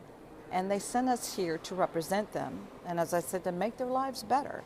So that has always been the focus for my staff. And, you know, you got here first in a very competitive swing district that was an almost 50-50 type of district. Through redistricting that Republicans in your state made, you got a very much more Democratic-friendly seat. I don't want to be cynical, but it could be easier for you to not worry as much about bipartisan work. But you have stuck to it no matter the district. It's important to do so. In order for me to have remained in Congress as long as I have been entrusted by moderates, you know, independents and also moderate Republicans in Georgia, in my district, to care for their needs. And so we don't take that lightly in my staff. We do not. We want to make sure that we're representing everyone equally with the same vision and the same goal to make their lives better, to be the conduit between their everyday living and what they need out of Washington. Okay, who are one or two of your favorite Republicans that you have worked with, and you know, on which issues? Burgess Owens of Utah. He and I have worked a great deal. Both of us sit on education and workforce. And so we have done a lot of work concerning workforce development, creating jobs, and in particular, a piece of legislation that we're working on right now that we hope to get across the aisle is making sure that any individual that all the work that they've done, certification and licensing that they have received, when they go from state to state to state, that a lot of that data and information follows them, that there's a connectivity, so that they don't lose any of those certification and licensing, any of that information, and they don't have to start all over again in a new state. So I have worked with just several others as well. We passed the Bipartisan Safer Communities Law. There, you know, Tony Gonzalez worked with us. He also signed on the Bipartisan Safer Communities Law. That was after the Uvalde shooting. Exactly. It was the 2022. Exactly, Sure. exactly. Okay. And so there are a number of Republicans that I'm really grateful to say it seems as if when they're looking for someone in the Senate, when they're looking for someone in the House to carry a companion piece of legislation in the House, we get called upon pretty frequently. So I'm really grateful for that, because it's not only bipartisan work, but it's also bicameral as well. Okay. Last year, you were honored for your office's constituent services. Yes. Now, talk about that. What do you do to, you know, you arrived here seven and a half years ago, and you're not somebody who came with decades of experience in the legislature, so you're kind of a political newbie. How did you go about setting up an office and figuring out, you know, how do you do this, how do you do that? You also took over a Republican district, so it wasn't like some close Democratic ally was handing you their office. Right. How did you do it? Right. I mean, you're right. It was somewhat challenging because I did take the seat from a Republican. I flipped the seat, and I've been flipping seats ever since. So we didn't come, we weren't handed like a foundation from which to begin, so we had to really start from square one. But what I always understood is that a good base and foundation for me as a leader would be, one, the people that I chose, and I wanted them to have the same kind of vision that I have about service. What we do is strictly service to God's people, and that's the way I've always seen it. And so I wanted to make sure that I was hiring people that would help me to expand my vision for what I wanted to accomplish for the district and for the people that I believe that I've been called to serve. So service was always the number one priority, constituent services was always a #1 priority, because I always believe that the truest test of who we are as members is what we do at home. All governing is really, really local. And so that was what I wanted to make sure, that everything that we were doing, that consistently the thread was service to our constituents, constituents first, focus first on them and their needs, irrespective of their political party. Everyone needs to be served equally. My staff knows that I have tasked them that when we get a call or a text or an email, those constituents need to be responded to really within 24 to 48 hours. Do you know how many calls and emails and just contacts that you get roughly in any given week or a month? Like, is it 5,000, 2,000? Like, I'm sorry, I don't want to put you on the spot. I would venture it's at least about 2,000 calls a week. I mean, my staff can tell you better than I can. I do get the metrics. I get the metrics of basically, you know, how many cases we have in our queue, we call it, how many we have actually closed out, how many new cases come in, and then also to all of the good letters or the good calls that people call in about my staff.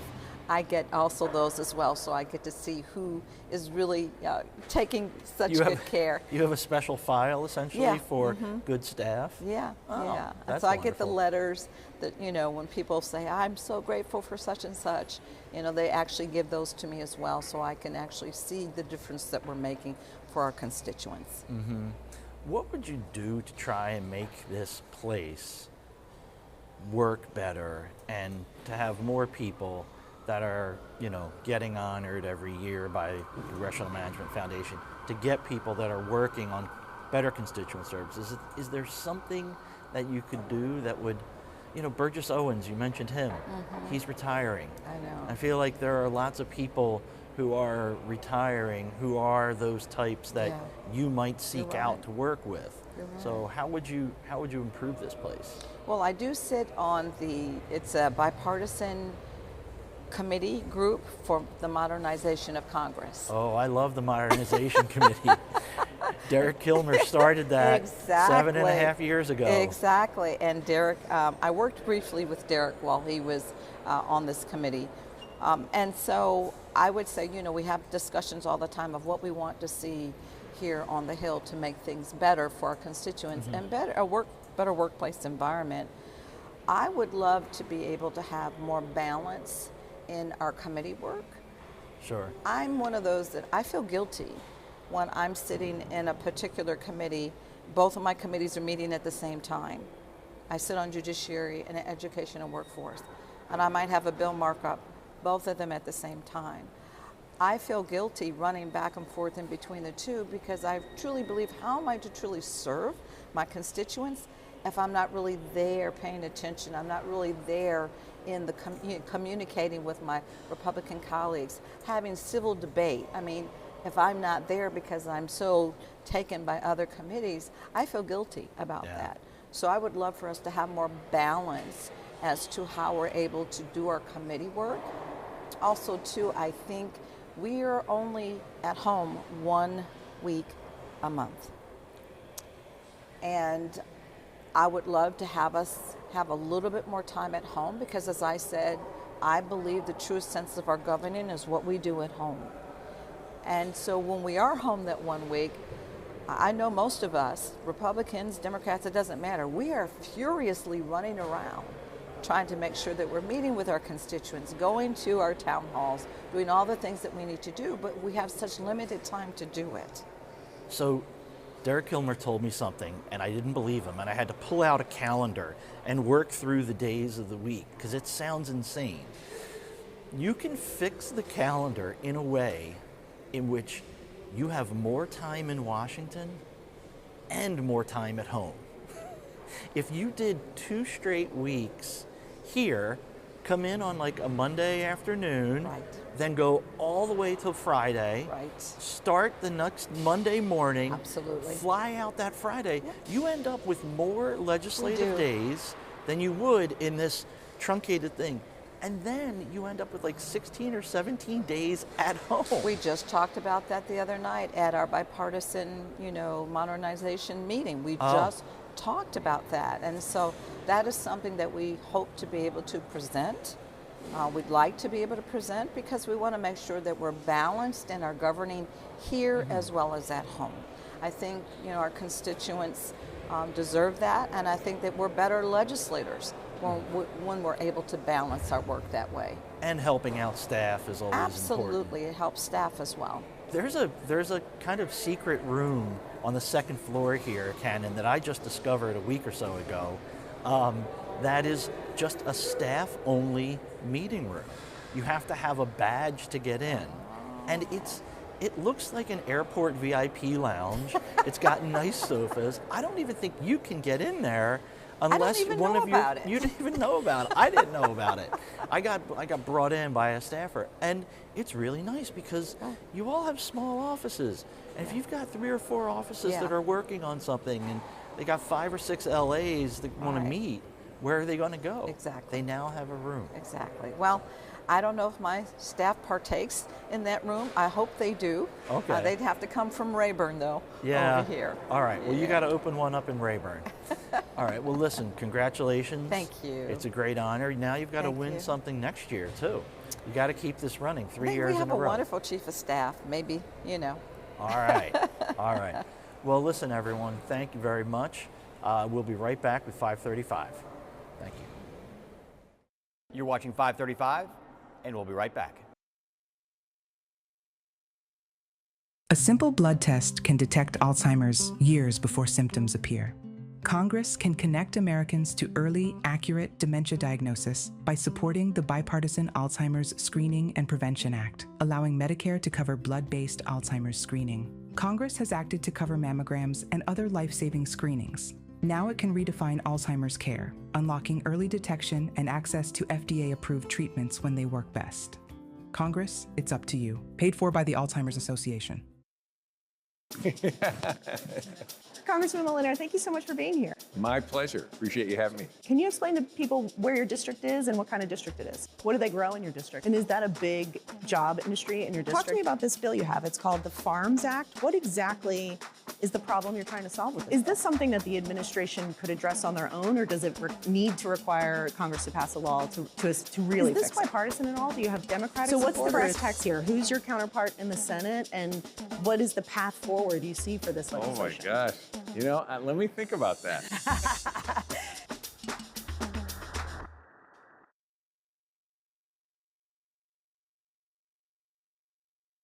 Welcome back to 535. I'm Susan Davis.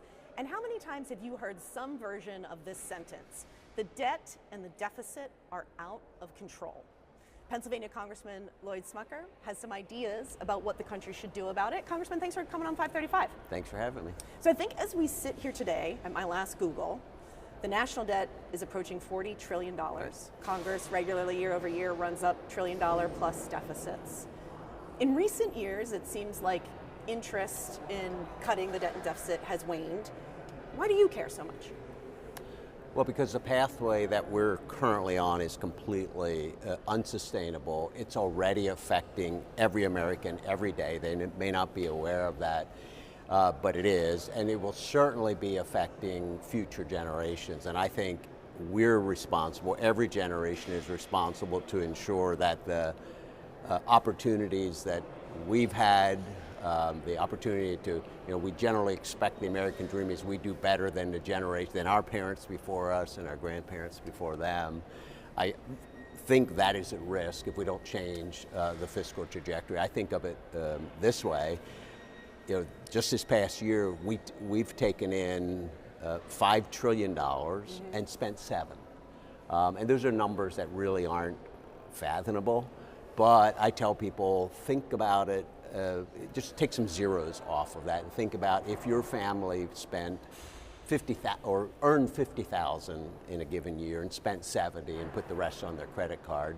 That won't work for 1 year. I mean, you may get away with it for 1 year, but it's not going to work if you continue to do that year after year. And we've been at a point in our history when we've had about this same level of debt compared to our total economy, GDP. That was right after World War II. But that's the only time we've been there. We worked our way out of that over a period of 30 years, and we got down to about 20 to 30% debt to GDP by the mid-70s. But the trajectory right now, all of the projections from CBO and everybody else, any other economists looking at this, is that that debt will continue to grow. And whereas today we have that $2 trillion deficit, that's projected to grow to $3 trillion. And we're going to add, we'll be at close to 60 trillion in debt at the end of the next decade, within the next 10 years. And so it's just completely unsustainable. I understand it as a math problem. But it is. What is you say it's reckless and it's dangerous to the country. Yeah. How would you explain that danger? Well, think about this. Today, we're spending about $1 trillion annually just in interest. We're not, regardless of whether you'd like to cut taxes or you'd like to provide additional benefits. This is important to any member of Congress, no matter what they'd like to do. That's $1 trillion that you're taking out of the economy. That's $1 trillion that can't be spent on another priority that would be helping Americans. But what we're seeing, when you're taking $1 trillion out of the economy, you're buying treasuries, you're buying debt with that, or you're paying interest on that, I should say. That's money that's taken out of the private sector. So that's hampering economic growth, which provides additional opportunity, creates jobs. And it's increasing the cost of interest. So it's harder today for young people to buy a home because of the huge debt that we have and because of the fact that we're spending $1 trillion just in interest every year. So we're already seeing it in a slowing growth rate. We're seeing it in higher interest rate, and we're even seeing it in the increase in prices as well as impacted by this debt. So everybody today is affected by it. But the real problem is if we get to a point where investors, those who are buying U.S. Treasuries, which was once seen as the safest investment anywhere in the world, and that's still pretty much the case, but we've seen some softening of the market. If we get to the point where investors no longer believe that the U.S. government, policymakers, are able to fix it long term, will at some point be unable to pay back on those treasuries, then they'll stop buying treasuries, and that's a problem. That's what you call a sovereign debt crisis. And that would have huge economic problem. That would, the impact on Americans would exceed that of the Great Depression. And I think we're dangerously close to that. If we don't change course, I think you will not only see the impact we're seeing today, but you're potentially inviting some sort of economic calamity that would have a dramatic impact. And the reason I say that with confidence is because it's the most predictable problem. This has happened multiple times throughout history. In fact, history is full of examples of countries, empires that have been dominant for periods of times and then have declined or gone away suddenly. Think the British Empire, the Dutch Empire, Chinese empires over thousands of years. And there are multiple reasons why a country that is dominating no longer does so, but there are maybe 4 or 5 different reasons. But one of the common factors is poor fiscal policies, taking on too much debt. So we know what this will look like because we've seen it many other times in history. You have a couple ideas out there looking at this issue. One, I believe it's a resolution, but it would express the sense of Congress that the ratio should not go beyond 3% of GDP. Why is 3% sort of a magical number to you? Well, that's essentially a goal, and it's saying that our annual deficit, we should reduce that to 3% of GDP over the next 10 years. Yeah, now it's about 6, just below 6. It exceeded 6 over time. So we basically be cutting the deficit in half. And there's a couple reasons why I think that's important. The number itself maybe isn't the most critical component of it, although that is often looked at by economists as and this is around the world, not just here, that's a good target to maintain fiscal health going forward. But more importantly, if we can get support for this in a bipartisan way, and then we can have real discussions about how to get there, that's the important part of this. It's a recognition, there are many of us that think we should get to a balanced budget. The last we had that was 2001. And we think we should ultimately get there. That's the best fiscal policy, but it's a recognition that in today's world is almost impossible to do within a short period of time, within 10 years. We usually look at 10-year budgets here. So it's a recognition we're not going to get to balance.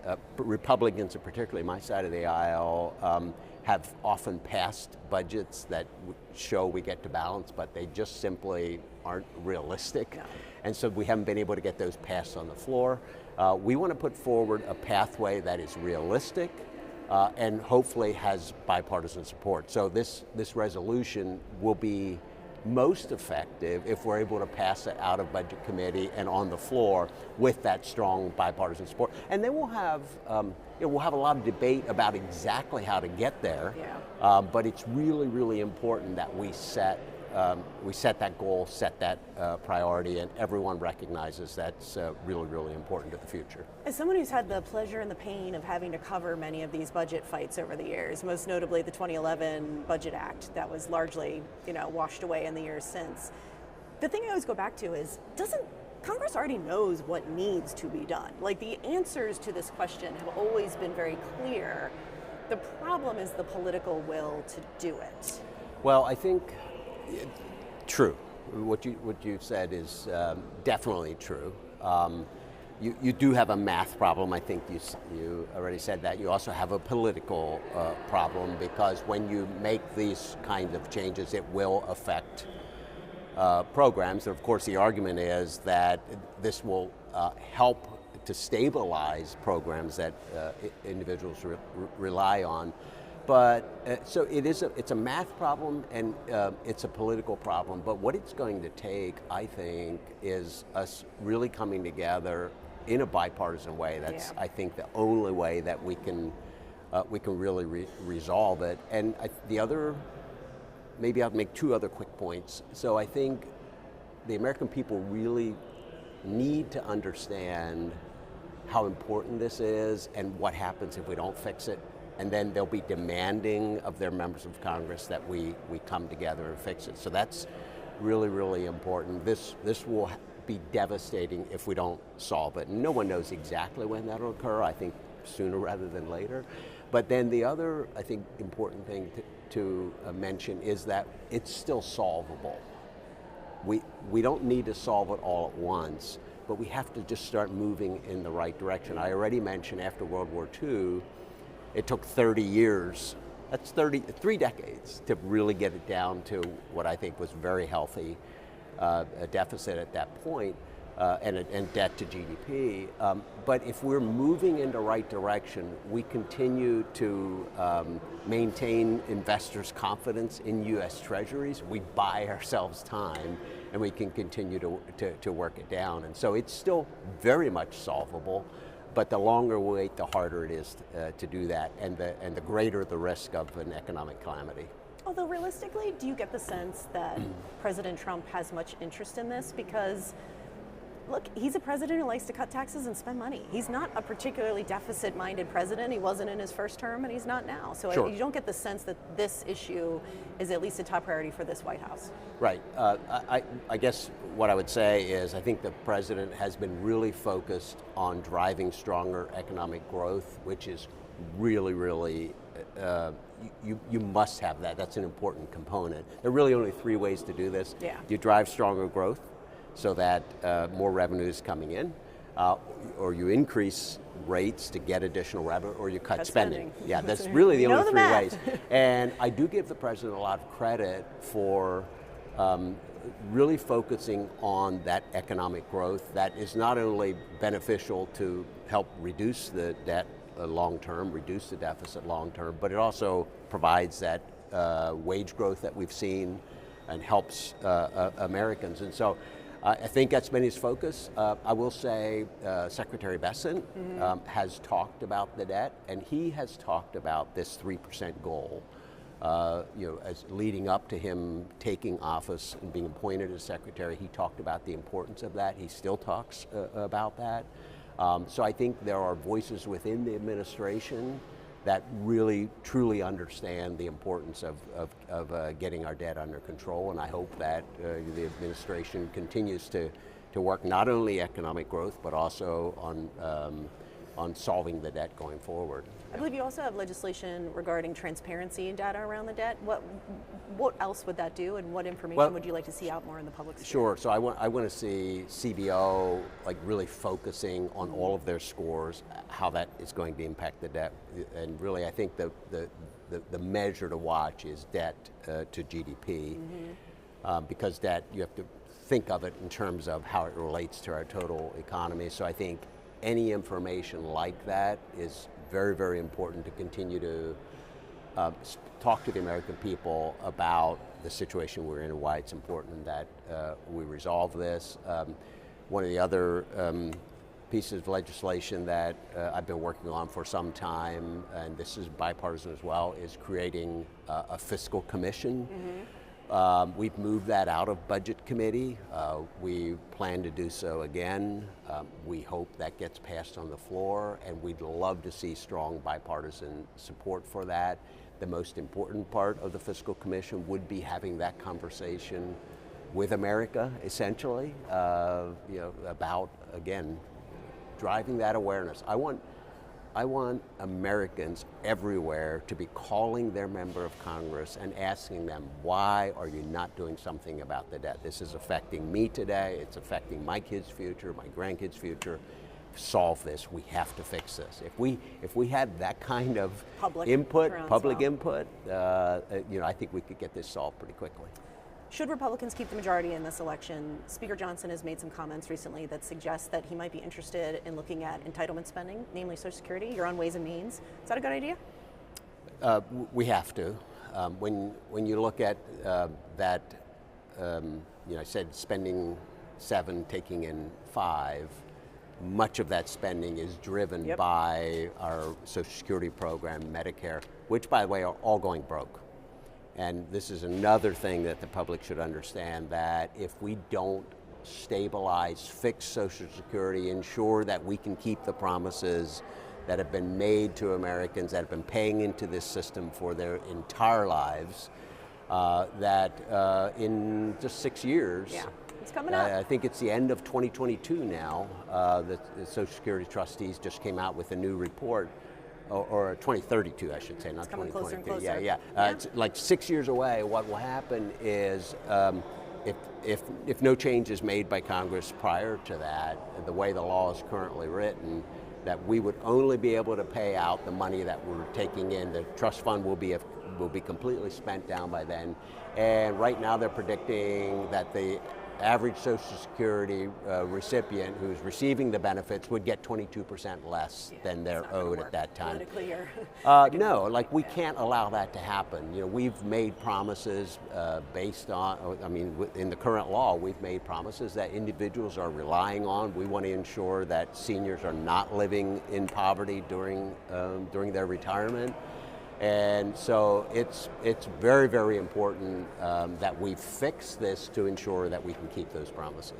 Congressman, we have a couple minutes left, and I would, if you would indulge me, I'd love to just ask you a couple of quick questions in our 1 minute segment. I rise with the intention of disrupting the normal business. I ask unanimous consent. The senator from Nebraska is recognized. The gentlelady is recognized. The gentleman is recognized for 1 minute. I'm going to ask you this one because I know your district, and I know it's a delicious place to live near Lancaster, Pennsylvania. What's the best thing to eat in your district? Oh man, we call ourselves the snack capital of the world because agriculture is really important in my district, but so is manufacturing, and not everyone understands that. Honestly, even before I was in this position, you don't really know the diversity of manufacturing in Lancaster and York counties, the counties that I represent. But we have a lot of food manufacturers, so snacks. What's your snack and of choice? this is salty and sweet. And so, all the Twizzlers, consumed anywhere in the world are made at a factory, Hershey factory in Is that right? my district. All of the Frosted Flakes consumed in the country are made at a factory in my district. We have Utz, we have Snyder's, we have Pepperidge Farm. Yeah. Lots of good Do you snacks. make peanut chews in your district? Do you make peanut chews, the candies? Oh, I know peanut chews very good. They're delicious. I don't think they are As made. a child of Pennsylvania, peanut chews were one of my favorite things. I hope not. I've not been to a peanut chew factory, and I hope I don't get in trouble, but I don't think they're made in my Don't try to cause a district. scandal here. Yeah. What do you find the best part about being in Congress? You really do have an opportunity that you wouldn't have in any other way to see the good that's happening in the district. I already talked about some of the manufacturers. So you just see how much people care about their communities, are willing to engage to help their neighbors. So it's really gratifying to see that. You get to help a lot of people through our constituent service. You help them navigate the federal agencies. That's really great. But in Congress here, I would say one of the best part that might be surprising to people is you get to work with a lot of really great people, members of Congress, and on both sides of the aisle. It's one of the things that I noticed in my first year coming in the class coming in with me. I mean, these were some really accomplished people from all walks of life that are coming together to do what, to try to do the best they can to help improve the lives of every American. So I think the people you get to work with is really great. Final question then. Sure. Who's your favorite person on the other side of the aisle? Oh, that's an interesting one too. So I have a number of friends on both sides of the aisle. There's some really good members that I serve with on Ways and Means Committee, serve with on Budget. Maybe I'll mention Brendan Boyle, who of course is the ranking member, who's a fellow Pennsylvanian, who earlier this week we just did an interview together on a Philadelphia station about the importance of what happened at Independence Hall in anticipation of the 250th anniversary. But we've known each other a long time. We've served in the state legislature. He was in the House, I was in the Senate. But we've been talking as well.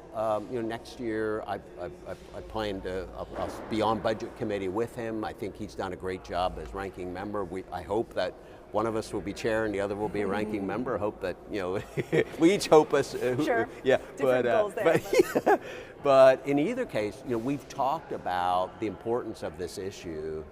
And of our opportunity as fellow Pennsylvanians to hopefully work together on this and really try to get some things done here. So I'm looking forward to that relationship that we already have and working with him. Well, Congressman Smucker, it was a pleasure talking to you. Thanks for doing this. Thank you for having me. This is 5:35 and we need to take a very quick break, but we'll be right back. You're watching 535. We'll be right back. Hi, I'm Elizabeth Rome. I've played many roles on TV and film, but today I want to speak to you as myself about a cause that's very dear to my heart. The Cancer Prevention and Treatment Fund provides free help to those who have cancer and those who wish to prevent it. They've also worked tirelessly on banning cancer-causing chemicals in our homes and neighborhoods.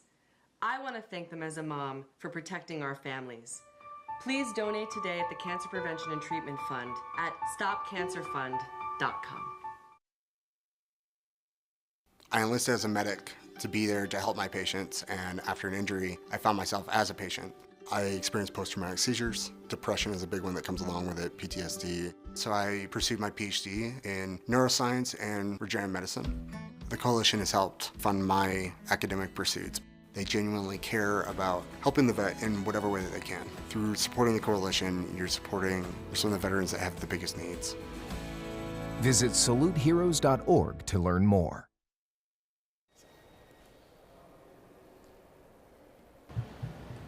Welcome back to 535 News. I'm Paul Kane of Notice, and I am joined by two very distinguished gentlemen.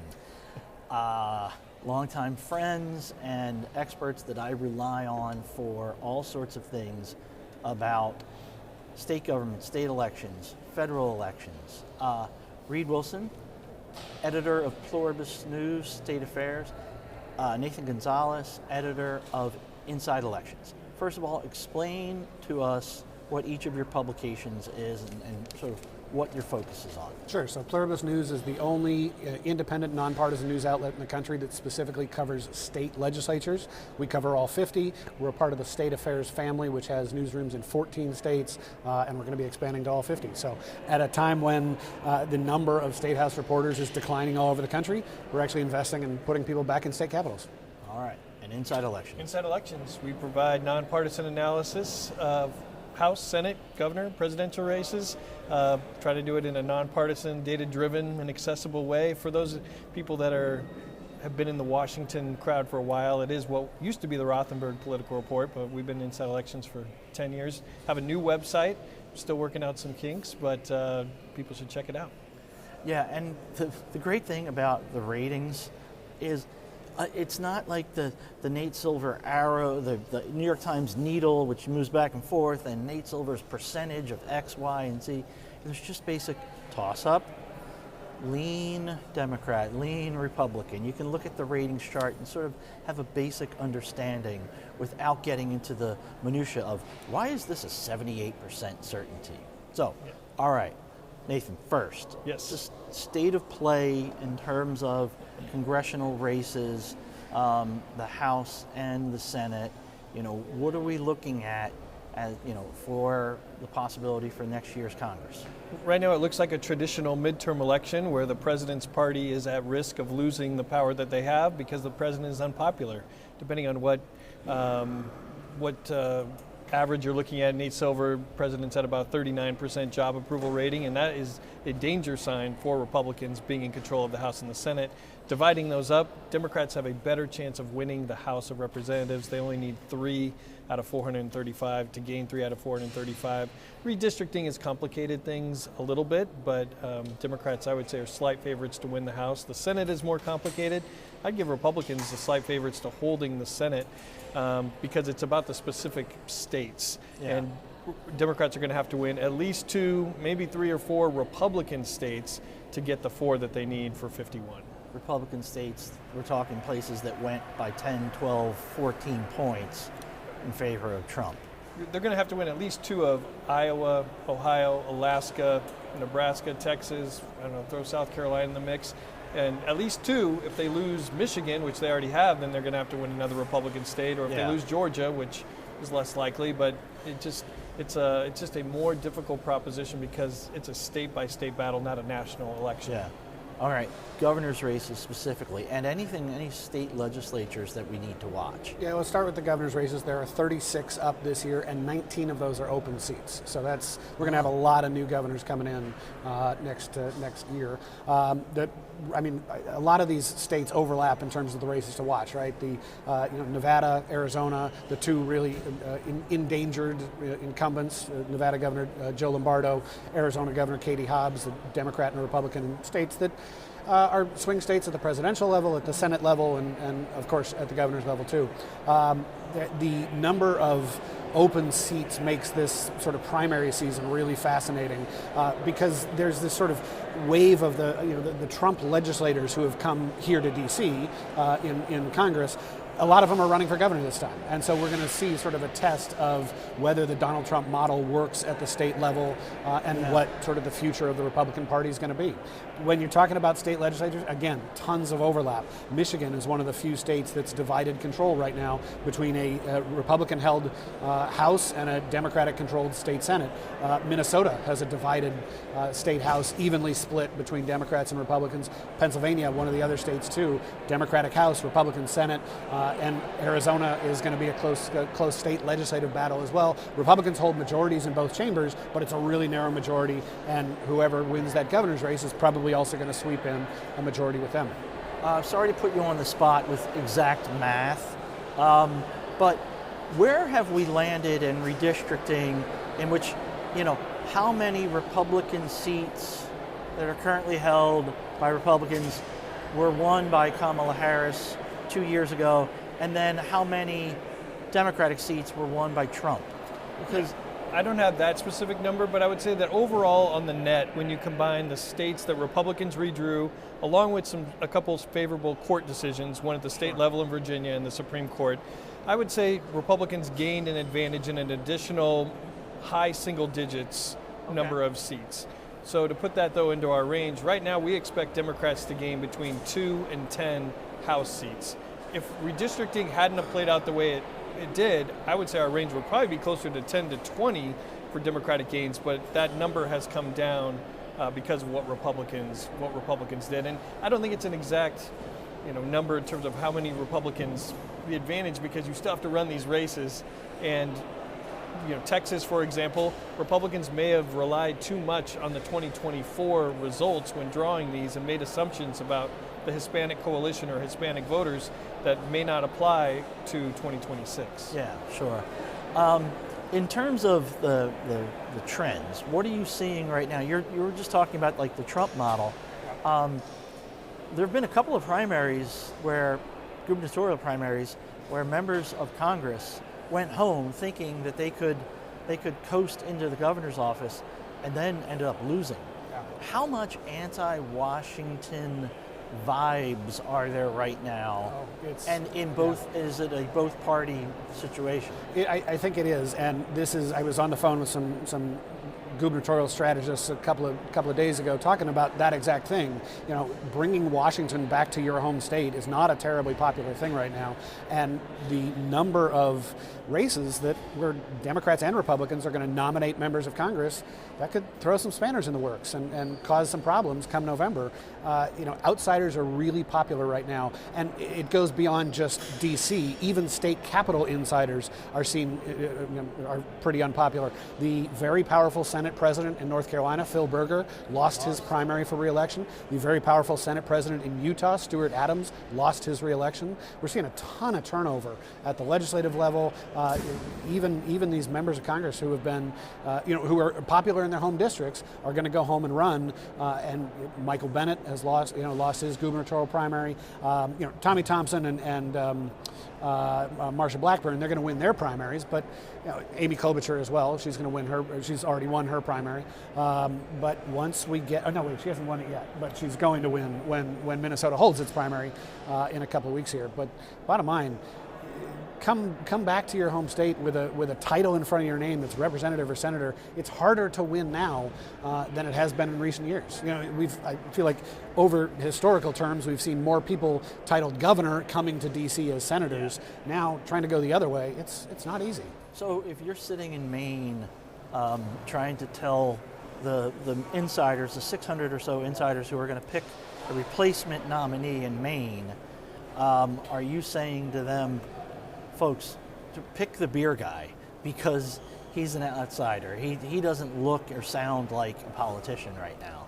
I think certainly there's an appetite for an outsider, but there is also a challenge or a risk that those outsiders are less vetted, they're less known as candidates. And that's part of how Maine Democrats got to the situation that they are, that they're in now, is because of that lack of vetting. And when you run for office, even if it's local or state office before, there's at least reporters, hopefully, that are asking questions, opponents that are asking questions, and things are coming up.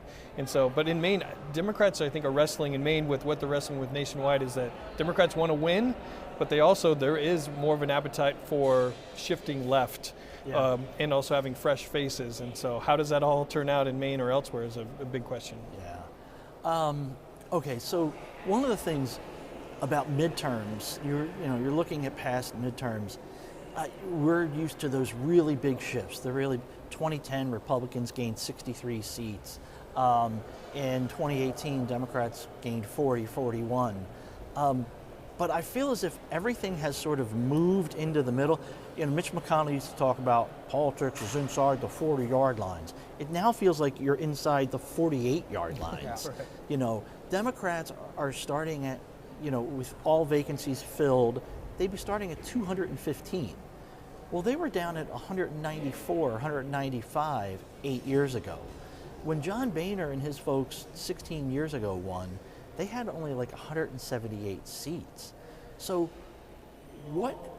are we in a permanent world in which we're just having 6-vote majorities, 4-vote majorities, 8-vote majorities. What's going to change to break that? You remember back when Mitt Romney was running for president, he got in trouble for saying 47% of Americans were never going to vote for him, 47% were never going to vote for Obama. I mean, he was pretty right. He was, we're in a band where there are very few people who are undecided about politics. If you've been reading the news, you have an opinion about what's going on. And those who are not reading the news are the people who are not going to show up to actually cast a ballot. So I think we've got a polarized electorate, and the only question is who's going to show up. There are two sorts of elections, right? There's the mobilization strategy and the persuasion strategy.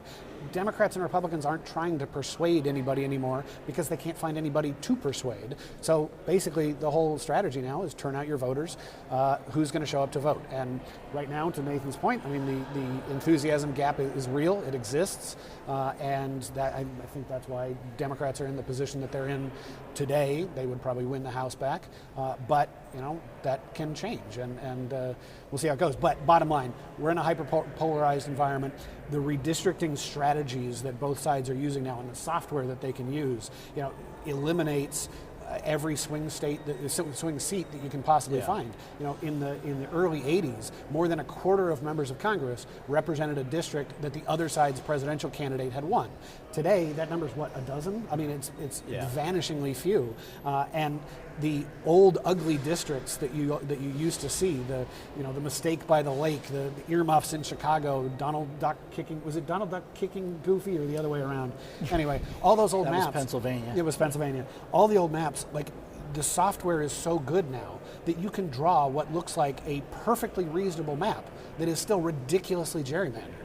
And dividing up all the communities that don't want to vote together and lumping together all the communities you do. So add partisanship and polarization to the fact that we're really good at drawing gerrymandered maps now. And the real victim here is competitive congressional races.